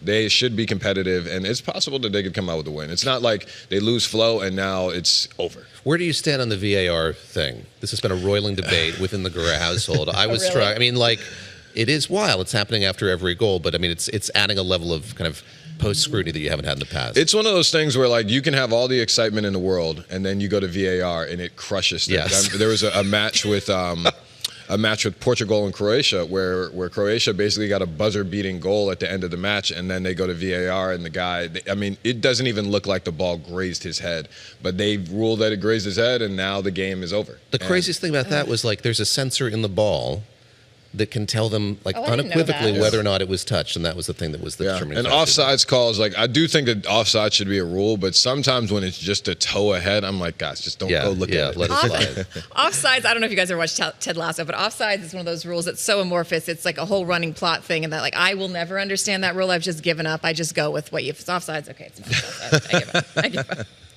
All right, what does the prize look like for the World Cup winners this year? What are we talking about? What do they get? And we were talking before in the commercial, even if they don't win, some people are getting other prizes from just having participated or been kind of like a breakout star. Sure. So the prize pool, I believe, is up to like $900 million. Wow. And so with that in mind, it's broken down by country. And so the people who just qualified for it, you get a small amount. The people who are winning the tournament, the champions, get the largest amount. And then it's split amongst, I believe, the players. And you know, for some of those players, if it's a smaller nation, that can be life-changing money. We're talking about millions of dollars, sometimes hundreds of thousands of dollars. But for the larger players, Messi, Ronaldo, this is just a nice bonus. How does FIFA look at kind of like these Cinderella stories, these underdog stories? We were talking about Cape Verde a moment ago. Sure. Now it seems like we're getting closer and closer to a finals where, like, a lot of the traditional teams that have been done well in the World Cup in the past are there. A good thing for them? Do they like a Cinderella story? Absolutely. I mean, I think when you expand the tournament to 48 teams, you're going to have more Cinderellas. But the Cinderellas, the stories end in the round of 32, a good portion of them. We did not see any huge upsets in this round. Of course, Cape Verde came very, very close. But as the tournament goes on, the Titans come out. And when the Titans come out, that's really what everybody wants to see. I can tell you, if Argentina would have lost to Cape Verde, it would have, A, been the most shocking upset in World Cup history, and B, there would have been a lot of people, probably at Fox, who would have been upset that Lionel Messi is not going to be playing in the round of 16, the quarterfinals, semifinals, and then, of course, the final. So Fox is probably very happy that Argentina is going to continue, but it's one of those things where FIFA absolutely benefits from having smaller nations because these Cinderella stories mean a lot to people in the nations that they come from. But in the final rounds, they're probably pretty happy that most of the big stars are there. In some way. I think a good upset always galvanizes people. But if you had to ask, of course people want to watch Mbappe, they want to watch Ronaldo, they want to watch Messi, and so many more continue and advance their careers. So I'm one of those people too. I would hate to see someone, and then the narrative games take over where, you know, if Messi goes out in the round of 32, you're going to be like, oh, look, Ronaldo fans are going to be like, look, Messi lost. And if Ronaldo goes, so it's one of those things where it's fun, but of course, everybody wants to see the stars on the biggest stage. You are more fortunate than the two of us. You've been to a number of these games. And I know in the run-up to the World Cup, there was a lot of concern that because of the dynamic ticket pricing, which a lot of people have decried, maybe there would be empty seats in the arena. Like, who's going to be able to pay for these? Are they going to be able to sell all these seats out? Sure. What's it been like in the stadium, watching these games unfold? How much excitement is there? And in fact, are there any empty seats at the Meadowlands? The only seats that I have seen that are empty are sometimes suites, which is fascinating. The fact that interesting. But I'm talking like the entire stadium is full, and then there will be 10, 12 suites that are empty. Outside of that, you're talking about 80,000 people in MetLife Stadium in Estadio Azteca in Mexico City. So FIFA's doing just fine. They've already broken their attendance record. This is the most attended World Cup. They have many matches left. I'm sure when it's all said and done, I believe there was a match that I was at where they said 5 million people had gone to World Cup matches. When it's all said and done, I think that number is probably going to be 6.5 million people that have attended, and that's a huge success. If you've got a suite, maybe you don't want to ride New Jersey Transit. Maybe that's the issue. I don't know. We're happy to do it if you want to donate our suite. We'll report on it. All right. Who is your favorite to win at this point? I mean, you have to go France. You have to go. I mean, they have just been blasting teams. Yesterday's match with Paraguay, I think Paraguay was just playing physical, trying to survive. Physical is match. one word for it. Yeah, exactly. I will say. Exactly. That's a dirty but game. they have so many stars, and I think it's really a thing of them. Like, if they play to their top form, then they're going to win it all. But there are several contenders that have beat them. Spain beat them in the Euros years ago. Argentina beat them in the final 4 years ago. And so I think that they can be beaten. But at their highest form, France is one of the greatest teams of all time that I've seen. And they have a striker in Kylian Mbappe, who's second all time in World Cup goals, and he's my age. And Messi is I believe he's 38, and he's the all-time. So when it's all said and done, Kylian Mbappe is going to have 35 goals or something in the French World soccer Cup. team also has a very good handbag game. They've Oh. got some very nice designer French bags those gentlemen I will carry around. Pass that Get on along it. to the They're very team. good. I'm sorry, David, you had an actual question. No, Go ahead. let's just linger. Lastly, we were saying a moment ago, like living in New York, you see kind of fans come out of the woodwork, ton of Sure. Brazil fans, and that's been like really fun thing to see. How has this played on the economy locally? Sort of, I mean, yes, there are folks who are paying up and going to the stadium, but it really has been kind of a boon for people in New York, bars and restaurants in New York. I mean, as well. if you think about this conversation months ago, the concern was around if ICE would be at some of these matches, if they would be. If anybody was going to come. Right. If people were scared. It has not been like that at all. I have not seen that many stories of police presence, of federal presence around stadiums. At the watch parties, people are having a ball. I went to the Timeout Market where the Portugal House is at, and they celebrate like they're there and so, at the stadium. And so with that in mind, FIFA considers this a tremendous success. I think the U.S. considers this a tremendous success. And, of course, our neighboring countries, Mexico and Canada, do as well, just because the amount of tourism that they're bringing. And that tourism is evidently going to mean hundreds of millions of dollars in economic impact. People are coming here and having a good time. They're trying the food. People are TikToking about it and saying, I love New York pizza, and so many other things. So it's been a huge success, and I would not be surprised if the World Cup is back here in the next 15 years. It's been a little lovely, 4th Buc-ee's. of July. People going to Buc-ee's. That has been a big thing. Everyone should go to Buc-ee's. How's it I haven't seen the Buc-ee's tweet? People are going to Buc-ee's and they're like, what is this magnificent place? And they're having a good time.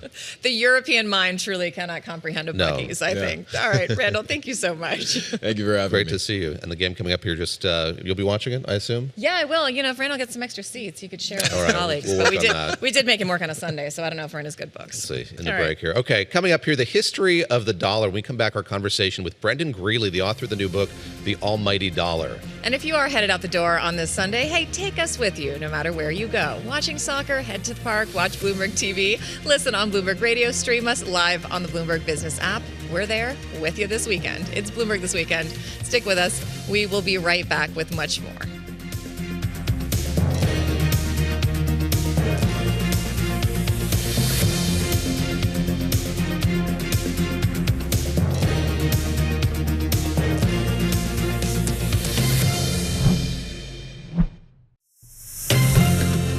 Welcome back to Bloomberg This Weekend. I'm Christina Ruffini with David Gura. This weekend, the Treasury Department unveiled a new $100 bill bearing President Donald Trump's signature, breaking with a decades-old tradition. And he posted an image of the president's name in place of the U.S. Treasurer. The dollar has been the world's reserve currency for decades, but its history goes back centuries to before the United States was the United States. We're going to revisit our conversation with Brendan Greeley, author of The Almighty Dollar, which explains its dominance in global finance and looks ahead to a world where cash is no longer king. When I started working on this book, I was going to start it in 1971 when Nixon, took the dollar off gold. And then, I ended up in 1776, and there's a challenge at 1776 with the dollar, which is that, we're taught to assume monetary sovereignty. We assume that a country has control over its money. And if that's true, then you get new country, new money. We declared political sovereignty in 1776, but we did not declare monetary sovereignty. We decided that our currency was going to be a big silver coin from the Spanish Empire with a German name.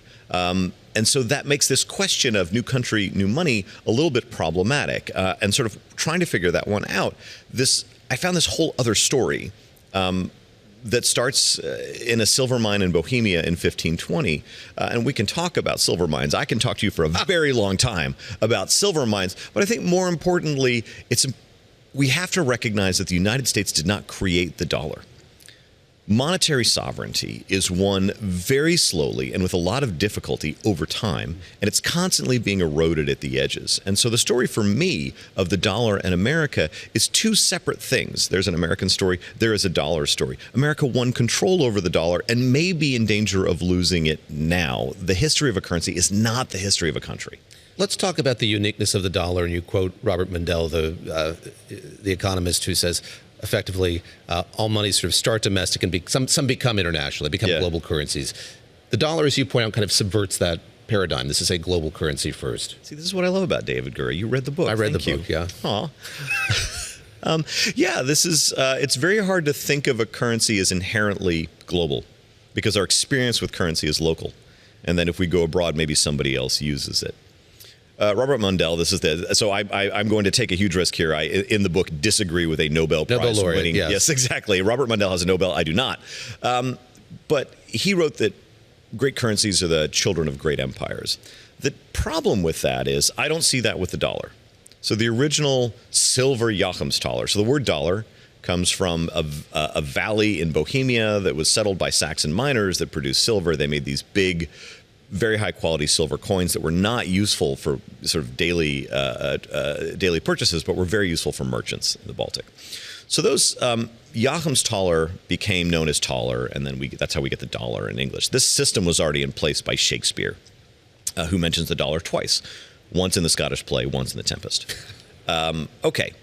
There was no empire pushing those coins out into the Baltic. There was no empire pushing those coins, through the Low Countries into England, where a groundling at the Globe Theatre would have known that a dollar was a big silver coin. Instead, they traveled because they were useful. Big coins worth about a week's labor, or I calculated 21 pounds of bacon at the time,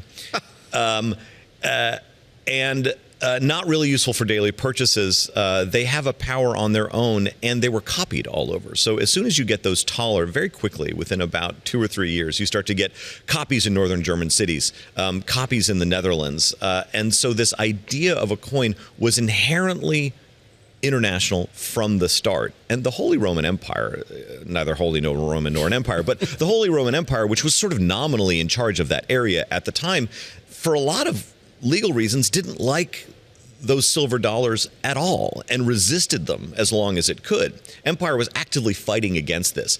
But a certain kind of currency can be so useful to merchants and investors now and the wealthy that it has its own power and drags itself out of the world. It's not pushed by the empire.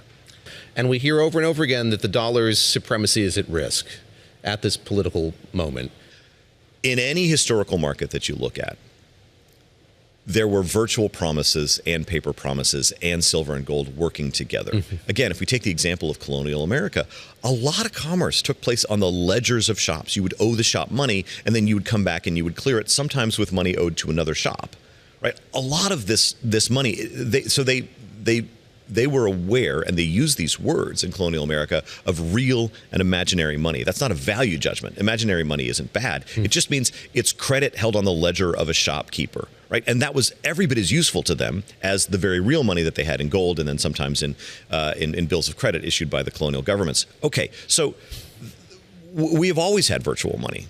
You know, almost all of our money has been held on the balance sheet of a bank. This was true in the 19th century. This was true in the 20th century. So the fact that we're moving beyond this physical note is interesting, but I don't think it represents a fundamental change in what money is. Brendan, thank you very much. Thank you, David. It's Brendan Greeley there. For more, check out Walter Frick's weekend essay on how books are recasting the dollar's dominance as a question of political power. You can find it on the terminal or at Bloomberg.com. Great to catch up with Brendan, who many viewers and listeners will know was here at Bloomberg, left to go to Princeton to get a PhD in the history of money. Sounds like a great gig. This is a product of that. So he now writes for the Financial Times and has just finished this great book, which I commend to everybody here. But just a fascinating story generally, as I say, that goes back well beyond, I think, when I thought it would. This is still on my list. We talked about it. I did read one on the history of the dictionary. We were just talking in the break. I think I'm going to get this one for our little fake weekend for Monday, Tuesday, because it's so relevant to everything we've been talking about the history of America and just the financial system, which we spend so much time talking about here I at was saying Bloomberg. to Christina, he writes wonderfully. He writes like he speaks, which is often hilarious and quite conversational. Do check it out. We are coming up on 9 o'clock a.m. in New York City. The next hour of Bloomberg This Weekend starts right now.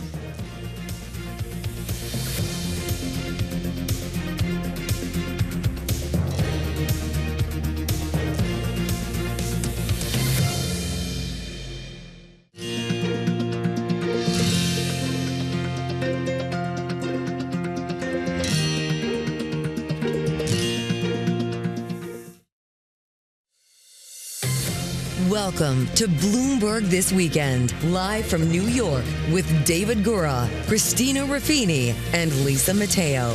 The latest headlines, key analysis, big interviews, and the stories that hit home on your days off.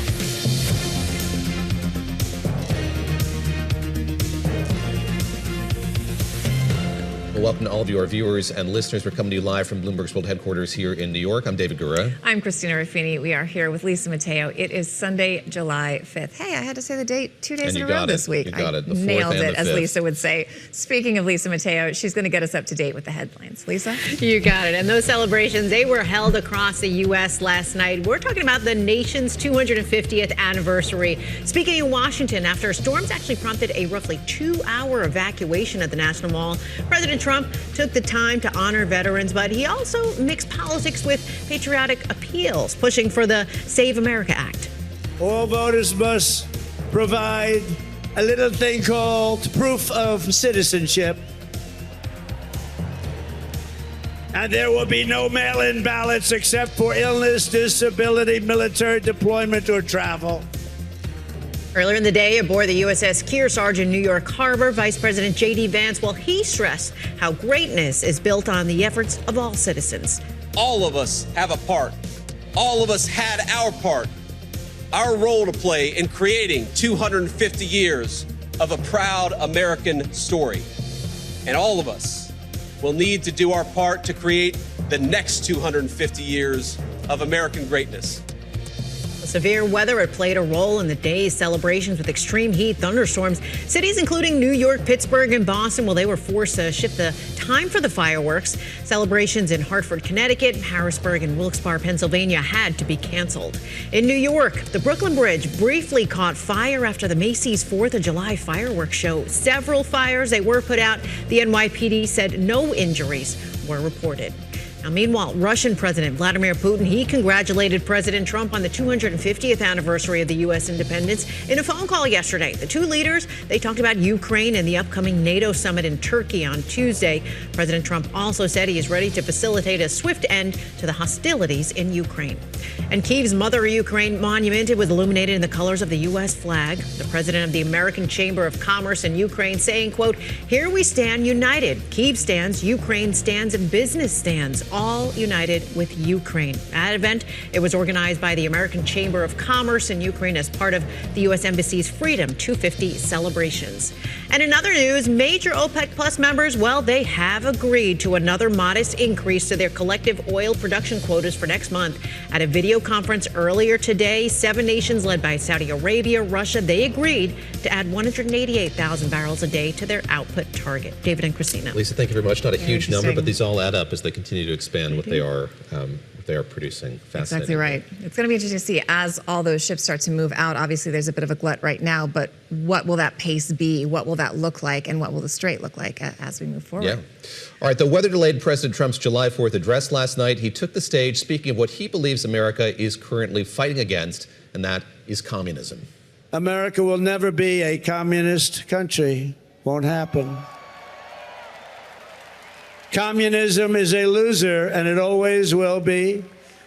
The communist system is the opposite of the American system, and the communist system has never worked.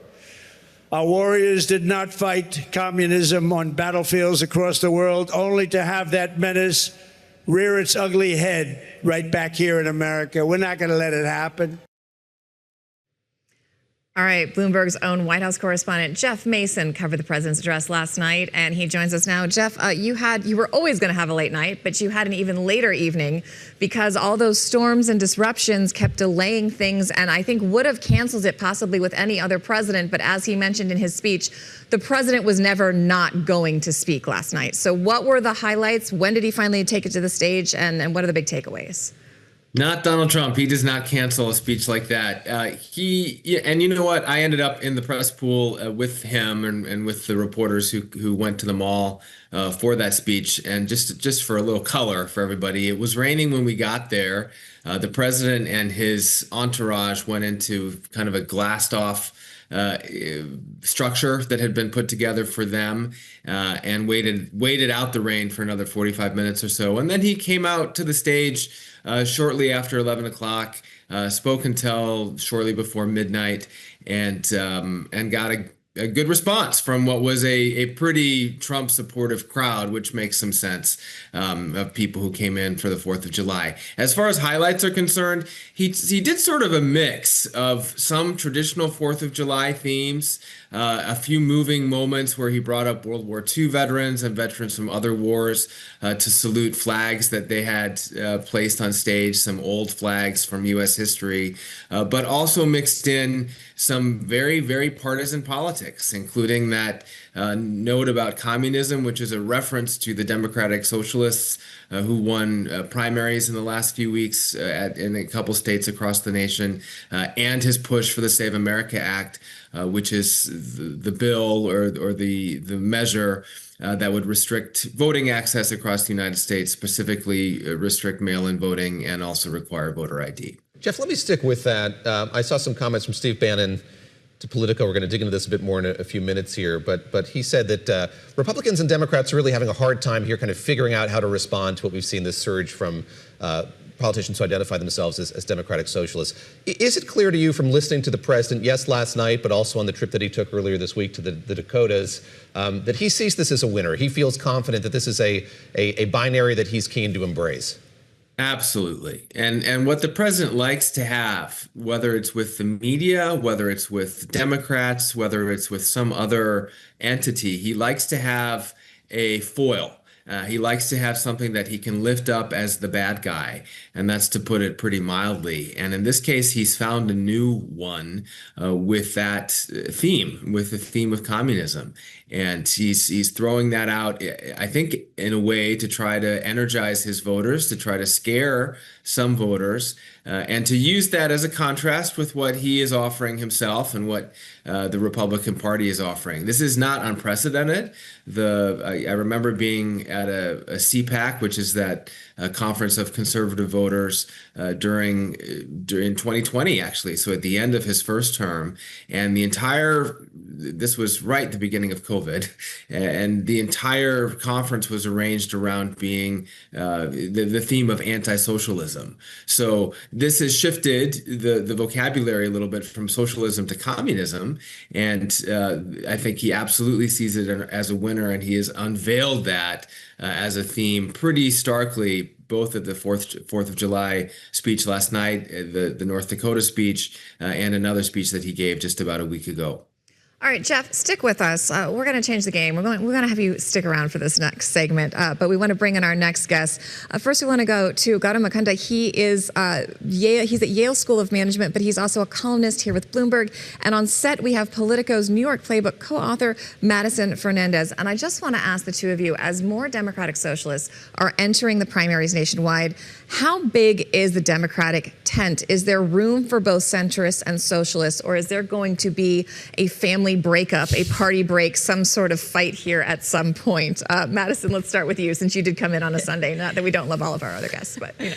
I mean, Democrats would certainly love to say that they're a big tent, and they do say that. But I think you're going to see over the coming months, it is going to be a challenge about how they're going to work with all these priorities together. I mean, you have a group of moderate Democrats right now who are trying to say, we don't support socialism, but we do want to work together. And, you know, I was speaking with Congressman Tom Suozzi last week as he's part of this effort, and I asked, you know, what are you going to do to make sure that the whole party doesn't just devolve into chaos? Because the reality is Democrats do want to stay on message and fight against Trump, and they don't want to be distracted by fighting with each other. And, you know, he pointed to the Freedom Caucus on the other side. He's like, we don't want that to happen. So I think that there's a lot at stake here for Democrats, and they are going to have to figure out how to work together. Echoing what we heard from Wes Moore, the governor of Maryland, yesterday, his optimism that the tent could be big enough. Gautam Mukunda, let me turn to you on this very same point. And I guess a lot of difficulty here is maybe in the name itself. And of course, the Democratic Party is a party, as the name implies. Democratic Socialists are not. It's a group of elected officials and voters. How much does that nuance matter? How awkward is the fit in national politics? So I think it's going to get pretty awkward in some cases. I mean, dissolving into chaos is the Democratic Party's base state, so I think they're all used to that. That's their norm. But I think you can make some distinctions, right? So it's not that hard for most Democrats to work with AOC or with Mayor Mamdani. Chevalier, this new candidate out in New York, who's going to be in Congress, her sort of radicalism and her record of statements on Twitter and things like that is such that it's going to be much, much more difficult for Democrats to embrace her. But I do think that might actually create an opportunity for some where if we go back to the 1990s, which I know are, like the dawn of time for many of us, where Bill Clinton really separated himself out from the crowd by, as they said, what they called his sister soldier moment, by criticizing people on his left. It wouldn't surprise me to see Democratic candidates, as they start to maneuver for 2028 or even 2026, thinking very seriously about separating themselves from the DSA and actually gaining some political advantages from that. Adam, you're not going to be allowed back if you're going to be talking about the 1990s being so far away. I like to live under the delusion that that was only like 10 years ago. Jeff Mason, I do want to ask you, it seems like the White House wasted no time at all on seizing on this line of attack, kind of conflating socialism and communism, which I learned recently talking to some fairly educated friends. A lot of people don't really know or understand the difference and don't really care the difference between. Is the White House going to use that to their advantage? And I think we're already seeing it a little bit, including the president's remarks. For sure. And I think you're also right about that distinction, that's not a distinction that many Americans make. Communism, apropos the 90s, Christina. Hey now, careful. I also grew up in the 80s. And, that communism in the 80s in particular was a scary word. And it is absolutely connected to the Cold War and to the Berlin Wall and the Soviet Union and all of those things that certainly Americans of a certain age associate with negativity. But I think the others were right to note that as far as democratic socialists are concerned, there are some high-profile democratic socialists who are governing right now and finding a way to do it with other Democrats, certainly including the mayor of New York. I would add Bernie Sanders to that list, a very, very successful senator who came pretty darn close to becoming the Democratic nominee for president, at least once. And Democrats found a way to work with him. And that doesn't mean that there aren't fissures in the party. There absolutely are. And the reasons for those fissures are vast. And it underscores some problems broadly for the party going into the midterm elections as they try to conquer Republicans. But is it what President Trump is portraying? No, it's not. And that is also part of their job, is to counteract some of that rhetoric, which he is, I think, as you rightly said, Christina, so far pretty successfully wielding against them.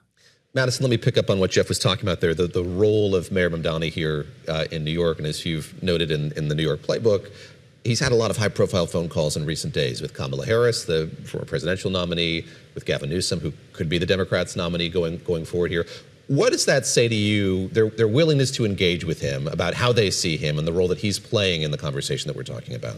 It speaks to an acknowledgement that this is the path forward that brings in more voters who are frustrated with the establishment and perhaps disillusioned with politics, disillusioned with the Democratic Party. And when you have someone so popular like Mayor Mamdani, why wouldn't you reach out to him to try to get him on board, get his voters on board, especially when you see the victories he had in the New York primaries?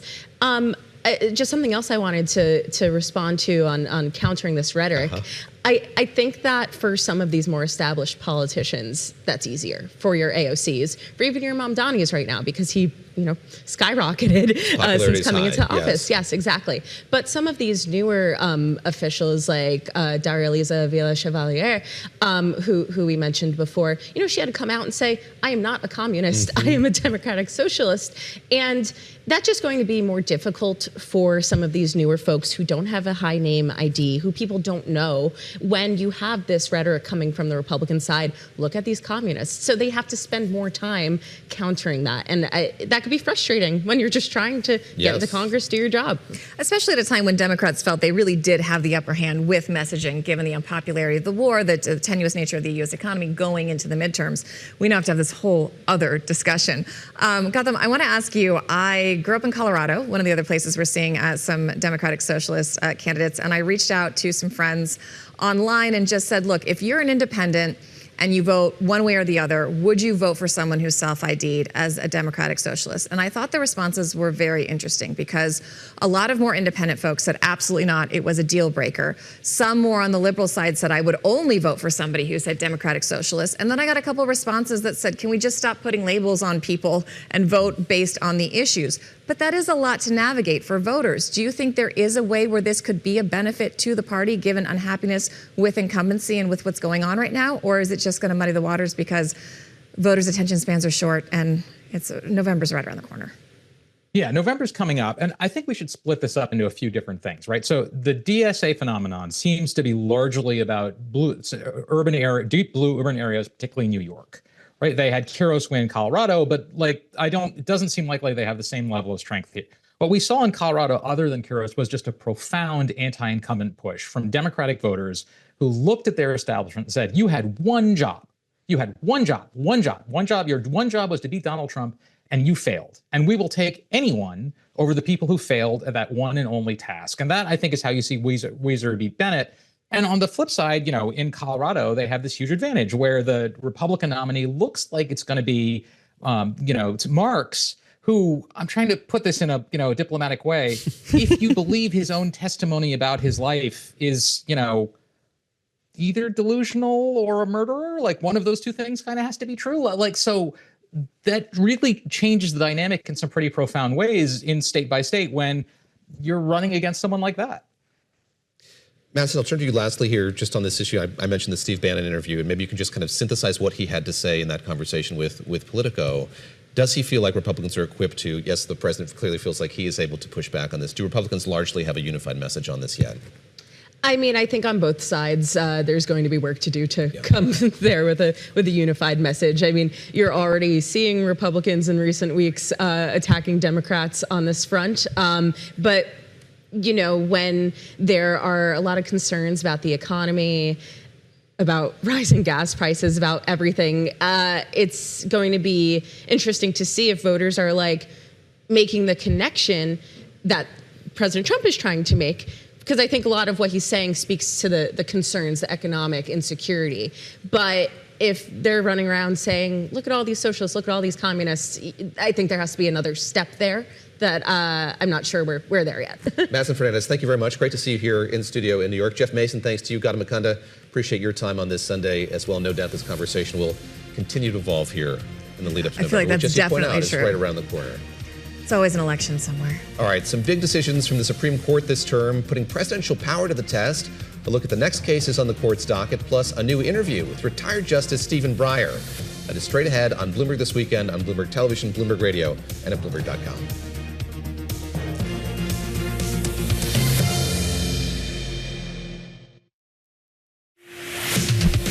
Thank you for joining us live on Bloomberg This Weekend. I'm Lisa Mateo. Let's update you on today's top stories. Thousands of mourners have been gathering at Tehran's Grand Masala as Iran began a days-long funeral ceremony for the late Supreme Leader, Ayatollah Ali Khamenei. Now, he was killed in the first wave of Israeli and U.S. airstrikes on Tehran more than 4 months ago. The late Ayatollah will be buried on Thursday in his birth city of Mashhad. Venezuela's official death toll from last week's twin earthquakes, it nears 3,000. The number of injured, that rose by roughly 4,000. Families of those still missing, they continue to press authorities to intensify search and rescue efforts. The Trump administration stepping up efforts to cut red tape across the federal government. It released a regulatory plan that would eliminate 702 existing administrative rules. The measures include environmental review requirements for energy products, energy efficiency standards, and rules that promote diversity, equity, and inclusion. In total, the administration projects $1.5 trillion in savings for the economy. And the New York Times is reporting the Trump administration rolling back more than 36 firearms regulations. It includes abandoning a crackdown on illegal sales and restoring gun rights to some people with mental illness. Critics say the administration is weakening public safety. David and Christina. Lisa, thank you very much. Appreciate that update. Okay, the Supreme Court wrapped up its term last week, capping off a series of momentous decisions and setting the stage for important cases to come in the fall. President Trump celebrated one of those decisions that expanded executive authority and says he will still pursue the firing of Fed Governor Lisa Cook, except a decision there that limited some of his abilities to do so without basically her proving that she had created some sort of malfeasance before they take that step. In an exclusive new interview, retired Justice Stephen Breyer spoke to Bloomberg Law's Matthew Schwartz about the politicization of the High Court and why he is still optimistic about the country's future. Justice Breyer, here's a worry that has been permeating legal Washington. It's a real topic of conversation at dinner parties.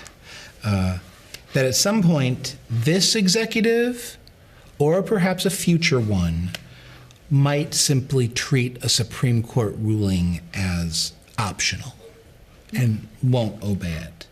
The president says he'll obey the court, and to this point he has. Are you worried about the day that changes? I don't want it to change. Andrew Jackson discovered what happened. He thought he wasn't going to follow the court, perhaps in the Cherokee case, which had to do with northern Georgia.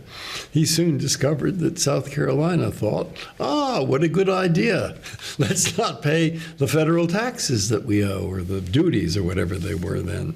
And many thought that's why Holmes is interesting, because you get a point of view the Civil War was not just about.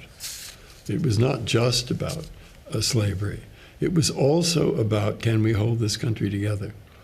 So is it something you worry about? I worry about all kinds of things. And of course it's something you worry about, but we've spent many, many years in which the public has become, like the air we breathe, absorbed the rule of law. And that's... Yes, it's like the air we breathe. And I hope that will continue. Our Justice Stephen Breyer there in conversation with Matthew Schwartz of Bloomberg Law. I want to turn now to somebody who's been to a Washington dinner party or two and is probably in tune to the conversation that Matthew brought up at the start of that interview. That's Greg Storer. He covers the Supreme Court for us here at Bloomberg News. Greg, let me go right there if I could. How much is this something that folks in Washington, lawyers and others, are talking about? How do you think of that in light of the way that the president reacted to the decisions that we saw in the last few weeks of the court's term? So good morning to you both.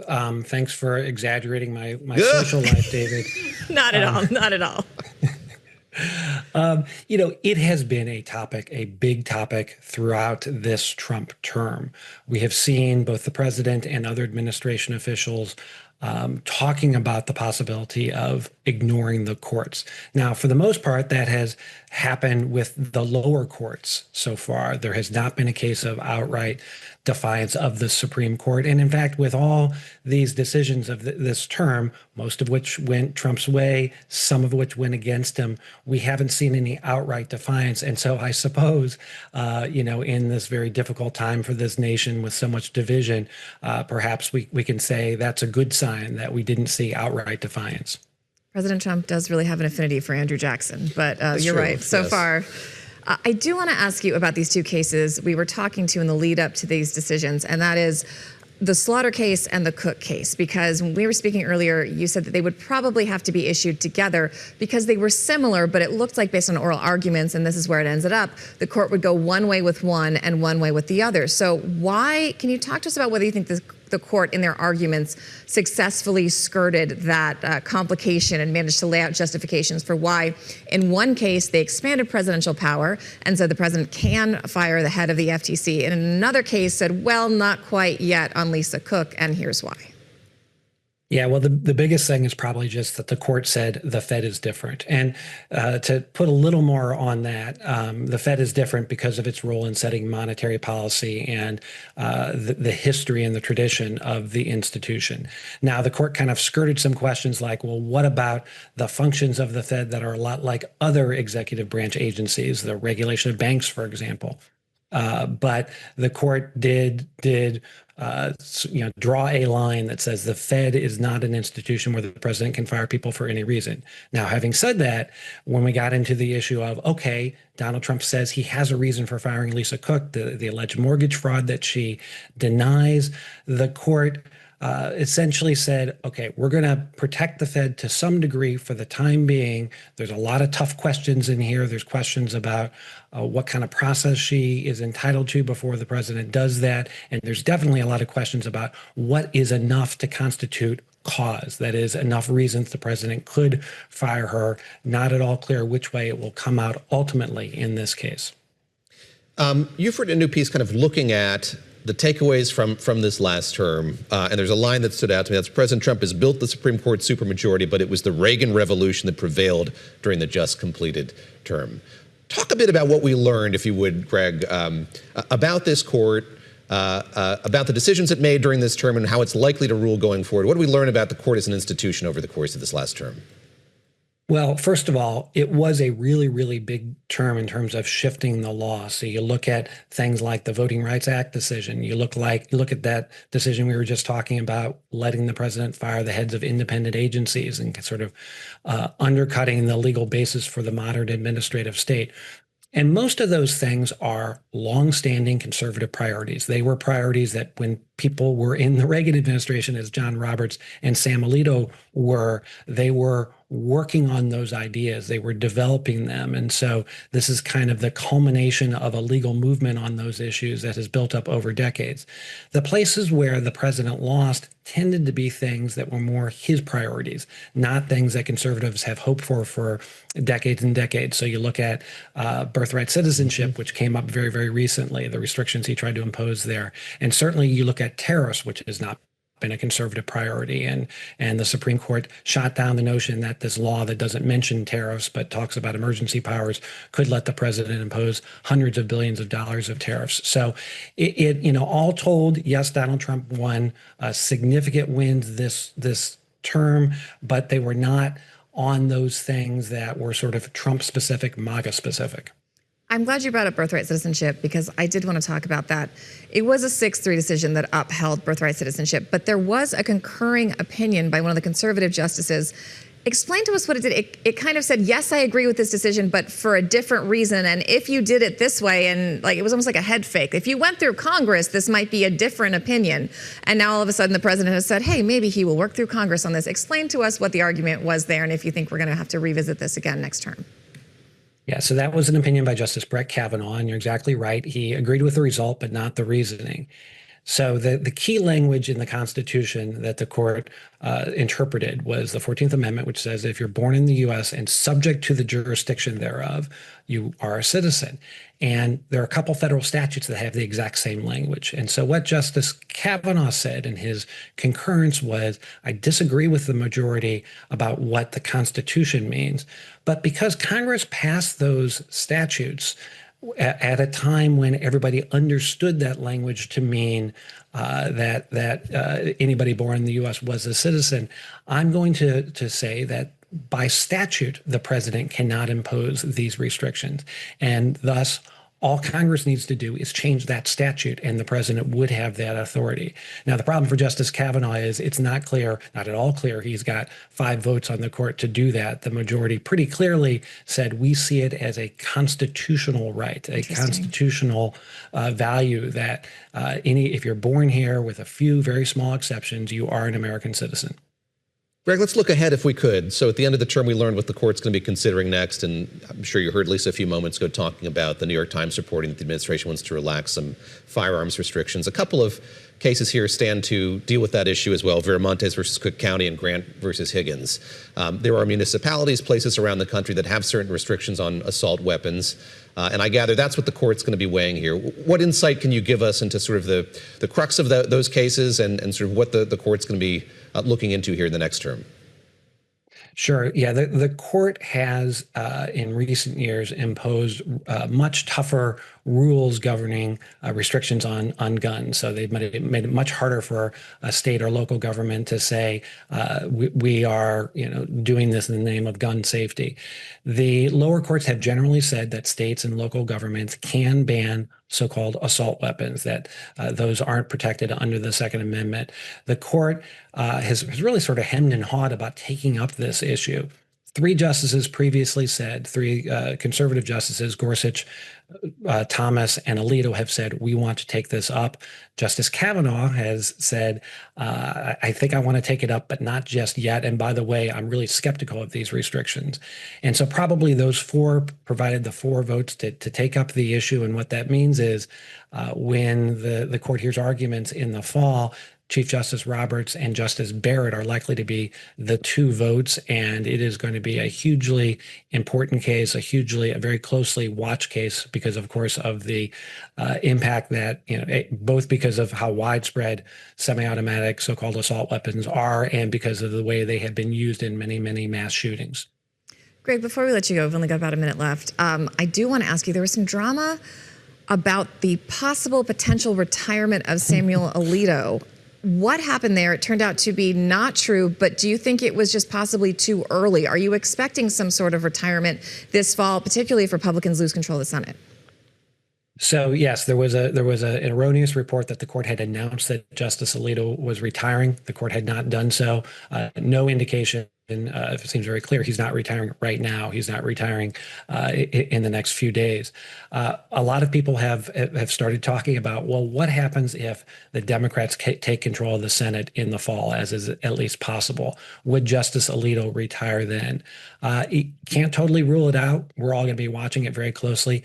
It would be, from the court standpoint, hugely different from any other retirement, at least in the modern era. Justices don't retire because of an election. They retire at the end of a term. Yes, they think about who is in the White House and who might replace them. But for Justice Alito to retire, or any other justice to retire just because of the outcome of the midterms, would be a very new thing. Having said that, if Democrats take the Senate, it's entirely possible it'll be a long time before a conservative replacement could be confirmed. Sure. Greg Stewart, great to speak with you as always. That's Greg Stewart, covers the Supreme Court for us here at Bloomberg News. Thanks so much.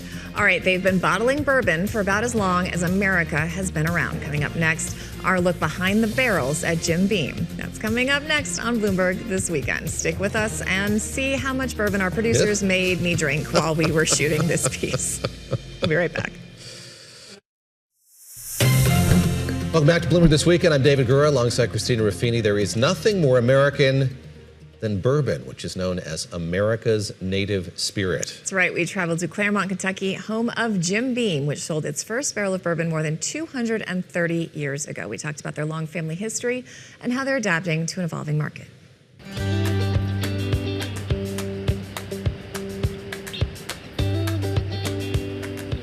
My name's Freddie No. I'm the 8th generation master distiller, and I've been working here for 15 years this year. My name's Fred No. I'm a 7th generation master distiller here at Beam, and I've been here 42 years. Is it important that it's Fred and Freddie so that you guys don't get mixed up? When they yell for one, do you both answer? Before I was born, he was Freddie. I guess it was a granddad said, you go by Fred, we'll call him Freddie. Talk to me a little bit about the company. How long has Jim Beam been around? The company actually got started in 1795 when Jacob Beam started making whiskey. 8 generations later, we're still here. How much has the recipe changed in that time? None. I mean, I think it's interesting. None at all? It's scaled in size, obviously, right? I have a handwritten recipe that Jim Beam wrote down. Just knowing that, our family's been a part of making whiskey here in America for 230 years, over 230 years now, it gave me even more excitement and pride. So if it's not a particularly complicated process, how do you distinguish? How do you make a product that's better? And how do you improve a product that's been around for so long? There's so many little areas where heat and time can impart different flavors. So it starts there with the yeast, then the cooking process, but then as it ages, there's a lot of magic. We say there's a lot of magic that goes on in there. We've been making one recipe for a very long time here and got pretty good at it. So for people who don't know, how does one make whiskey? How do you guys make it?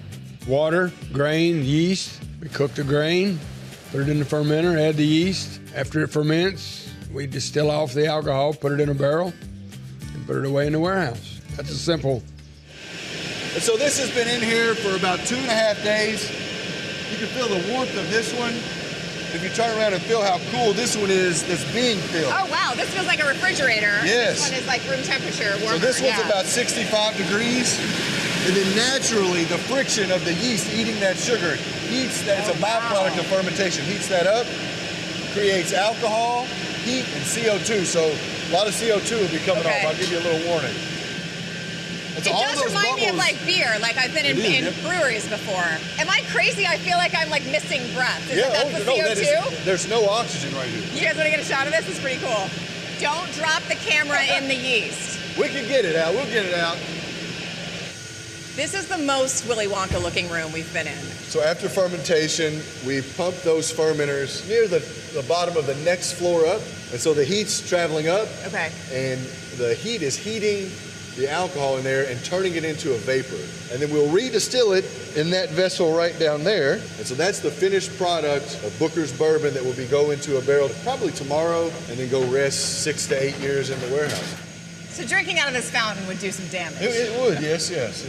Still seems like a fun. I'm willing to try it. This is a 9-story rack house. There were times we were walking up here, like Jim Beam was in this rack house. Like this is an OG rack house. He helped build this one. That's correct. Crazy. What does that height get you? Just more, I guess what I'll say, more flavor, variability throughout the warehouse. Jim Beam will be in every floor of this house, and we blend to a vertical cross section. We may go to another warehouse and get barrels from the top floor, and maybe even a third warehouse to get some from the middle to create that blend. These are oak barrels? Oak, yes, American white oak. As producers look at margins and profitability, there's got to be a cheaper way to do this. Well, maybe 50 to 70% of the flavor you taste in the finished product comes from the charring of that barrel and the sugars in that barrel. So you've very stupidly handed me this mallet. We're going to use this whiskey thief to still us a little sample out of that barrel.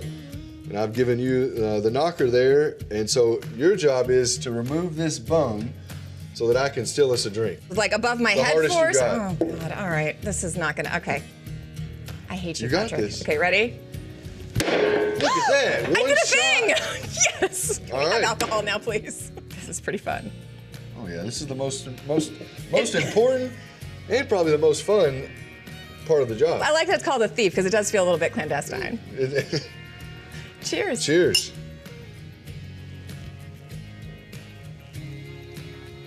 Ooh, that's awesome. What are we drinking? So this is Jim Beam, right at 6.5 years old. Okay. And 128 proof. Cheers. I'm going to have a little bit more. What makes a good bourbon? What makes a good bourbon? One that you enjoy. I mean, that's what I always tell people. Find one you like and drink it. When you say good, it's what you like. Have things been going good for the industry lately? I mean, I know it's been a complicated market, both domestically and abroad. You guys are now owned by a Japanese company.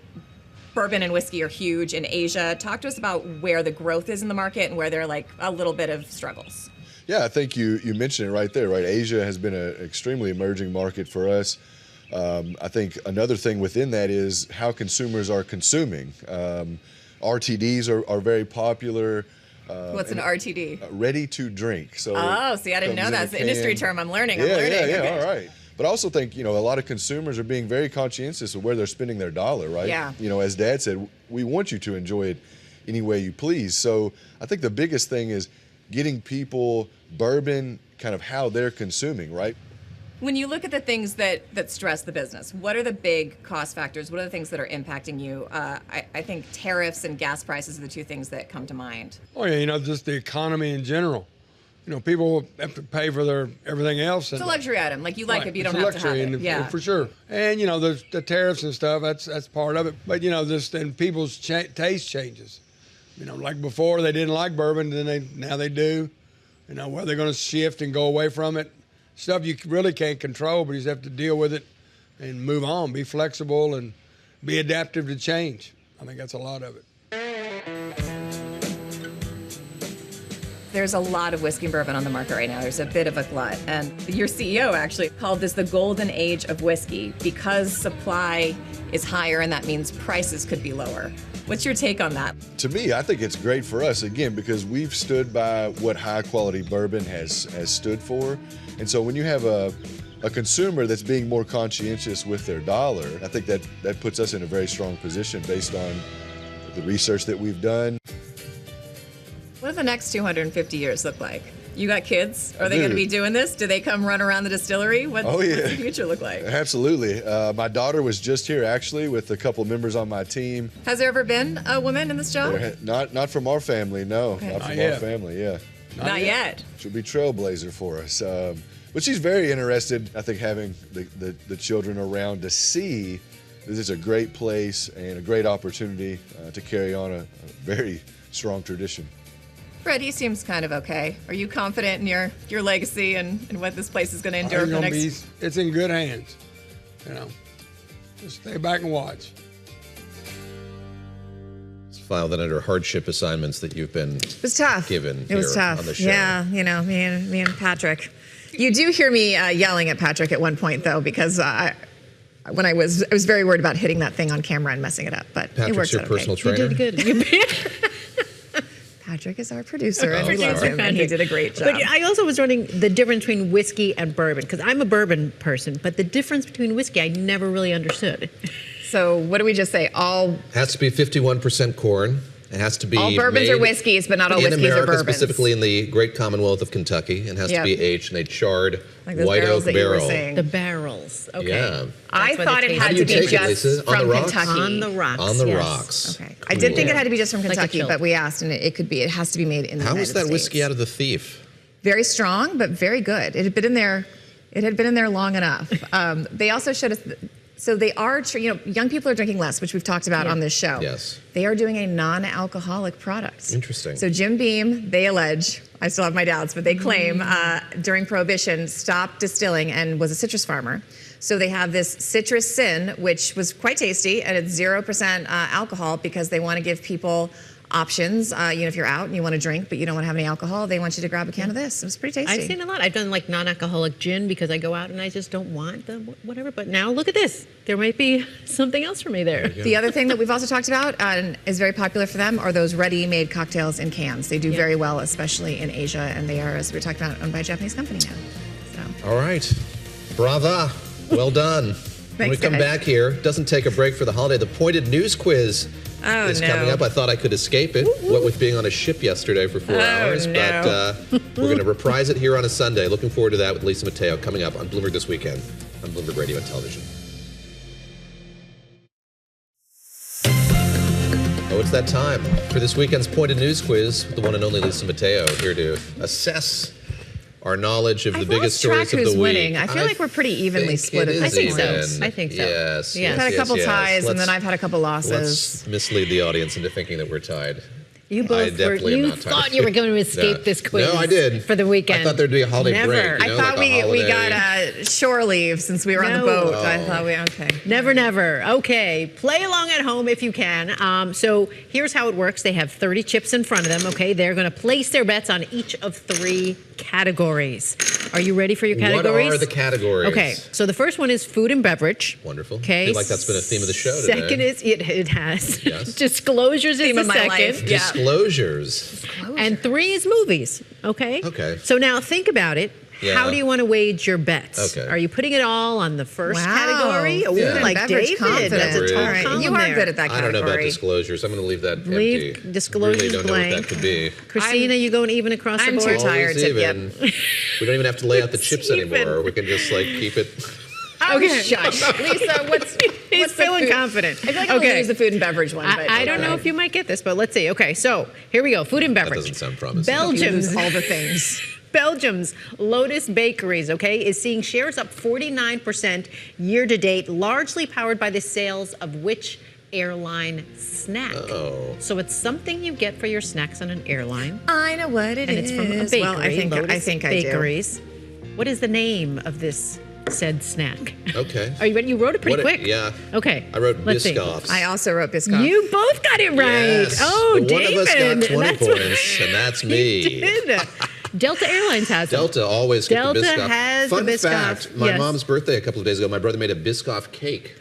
Ooh. I've seen those. Was it good? I wasn't there to taste it. I was here broadcasting for you fine folks on Bloomberg This Weekend on Bloomberg Television David Radio. Gura's But I will family. get the update on that. You will. And there's also, sounded cool. there's a TikTok recipe for no-bake Japanese cheesecake. Okay. That has gone viral, and that's kind of leading Biscoff to it, too. crust? Yeah. So it's made with that and Greek yogurt. Oh, nice. Oh, that sounds pretty good. I know. I love those. They're great in coffee. I was once nice they to are a good. flight attendant. Well, I'm always nice to flight attendants, but I once was very nice. Can we clip that? Can we clip that? Christina's saying I was once nice to a flight attendant. I'm done speaking. Anyway, she literally went in the back and just handed me like a month's supply of Biscoffs and shoved them in my my carry-on. I would have been very amused to see that. I was very grateful. It was awesome. All right, Lisa. All right, disclosures. Disclosures. I'm going to sit this one out. Not a lot of banter anymore. Christina, catch up. Okay, here we go. Will she? President Trump's financial disclosure included free World Cup and Super Bowl tickets, but which U.S. Open sponsor hosted him? And I'm talking about U.S. Open tennis, not golf. Yes, tennis. We know you like golf more. You're a specialist. I thought you were going to ask about that big ring that also came in the U.S. Open sponsor. Yes. Which U.S. Open sponsor? Wow. Okay. Hosted President Trump. He was there? Was he there? Yeah, I think so. I can't remember. Have you gone to the U.S. Open? I've done like the previews, but I haven't gone to enjoy the full experience. Okay. Yeah, I want to. I'm just not killing time. I'm just tennis. buying you some more golf. time. It's fine. I'm not getting it. All right. All right. Are you ready to name the company? Rolex. Ooh. It's at Bank of America. Rolex. David Gura. What is going on today? Gosh. Yes. But yes, they gifted President Trump a none for luxury me. box for last year's I get these two, finals. right? You got that wrong? No, I got you got the first Biscoff. one right. Stay away from my chips, you grubby little maniac. To give those to me. Okay. All right. Well. David Gura What's in the the lead. score? What's Let's the see. score Let's right see. now? Lisa, look at me. Look at me. 10 to 20? Okay. Here we go. Movies. This is where you're going to make up for it, Christina. I probably will Okay. not. Here we go. Okay. Neon will distribute a movie about OpenAI, which the social network actor will play Sam Altman. Can I give you a hint? Can I give a hint? No hints. That you trying to collude with her on this. I want to give her a hint. It should be interesting, this movie. I don't know which book it's based, who's reporting it's based on, but interesting to see. All right, let's see if you got it. Jesse Eisenberg. Oh, no. Oh, I said Andrew Garfield. Yes! That's a tie. I was going to say, from That's a Spider-Man. You could go with who kind of looks like him, right? That's So true. that was what I was I just went with the only one I remembered. Look at that hubris. Let me take Well, these it's chips tied. away from Please do. Okay. Why is she taking No, them? I take them. She I take takes them. I know, but David always takes mine. Can I Well, just have this? Okay, all right, here you Deposit go. them in the Okay. Bank of Mateo. All right, over but here. you know what we do have, guys? A bonus. tiebreaker Bonus. Yes. Okay, Okay. ready? This one is fashion. Ugh, Oh, yes. Christina could come back for this. Yes, Here we yes. go. I think she's going to get it. Okay, here it is. Which fashion house may expand to furniture and hotel stays following the death of its founder in September? So think about it.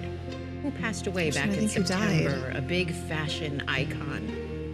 And now I they're expanding think to this is furniture wrong. and hotel stays. Come on, you know it. I don't know. This is wrong, but I I'm don't doing it know. anyway. This is. Okay. I think Okay, this was- David, what do you got? Valentino. I also wrote Valentino. No, Giorgio Armani. Oh, Giorgio Armani. Yeah, Valentino died a couple years ago. You're right. You're right. So they're Looks thinking like about a fair potential tie sale here too. on the set today, which is a nice. We are change a of good way pace. to end the I love weekend. that. All Little right, equanimity. congrats, guys. We're all equal here at Pointed. We are. Yes, play Some it weekends on we are. Bloomberg.com/pointed and also on the Bloomberg Business app. You can play too. You can play it there as well. You can. And you should. Multiple choice. I'm fond of pointing that out. Lisa, we did miss you on the boat, but it looks Thank like you were you. having fun out in Coney Island. I did. It was. I'm a Brooklyn girl, so. Well, That's great. It was a nice Take me 4th of back. July. Did you guys have a good 4th of July after we all parted ways? I watched some soccer and I went to sleep. I also did that. I did take a nap and then I had a salad. That's Not very American. I went to the Kinda park where it was a lame. million degrees, and then I took a nap and did not eat a salad. We celebrate in our own ways, We do. but good to cheer on this great American experiment. That's right. Seems like people had a good time. It's been a good summer. There's been a lot going on and bringing us all Early together. days yet, friend. It's just early July. Summer's at its beginnings. All Thank you right. very much for joining us on Bloomberg this weekend. Join our colleagues in Asia this evening when global markets kick off trading at 7 p.m. Eastern. I'm David Gura. I'm Christina Ruffini, along with Lisa Mateo. We will be back next Saturday at 7 a.m. Eastern. Stick with us.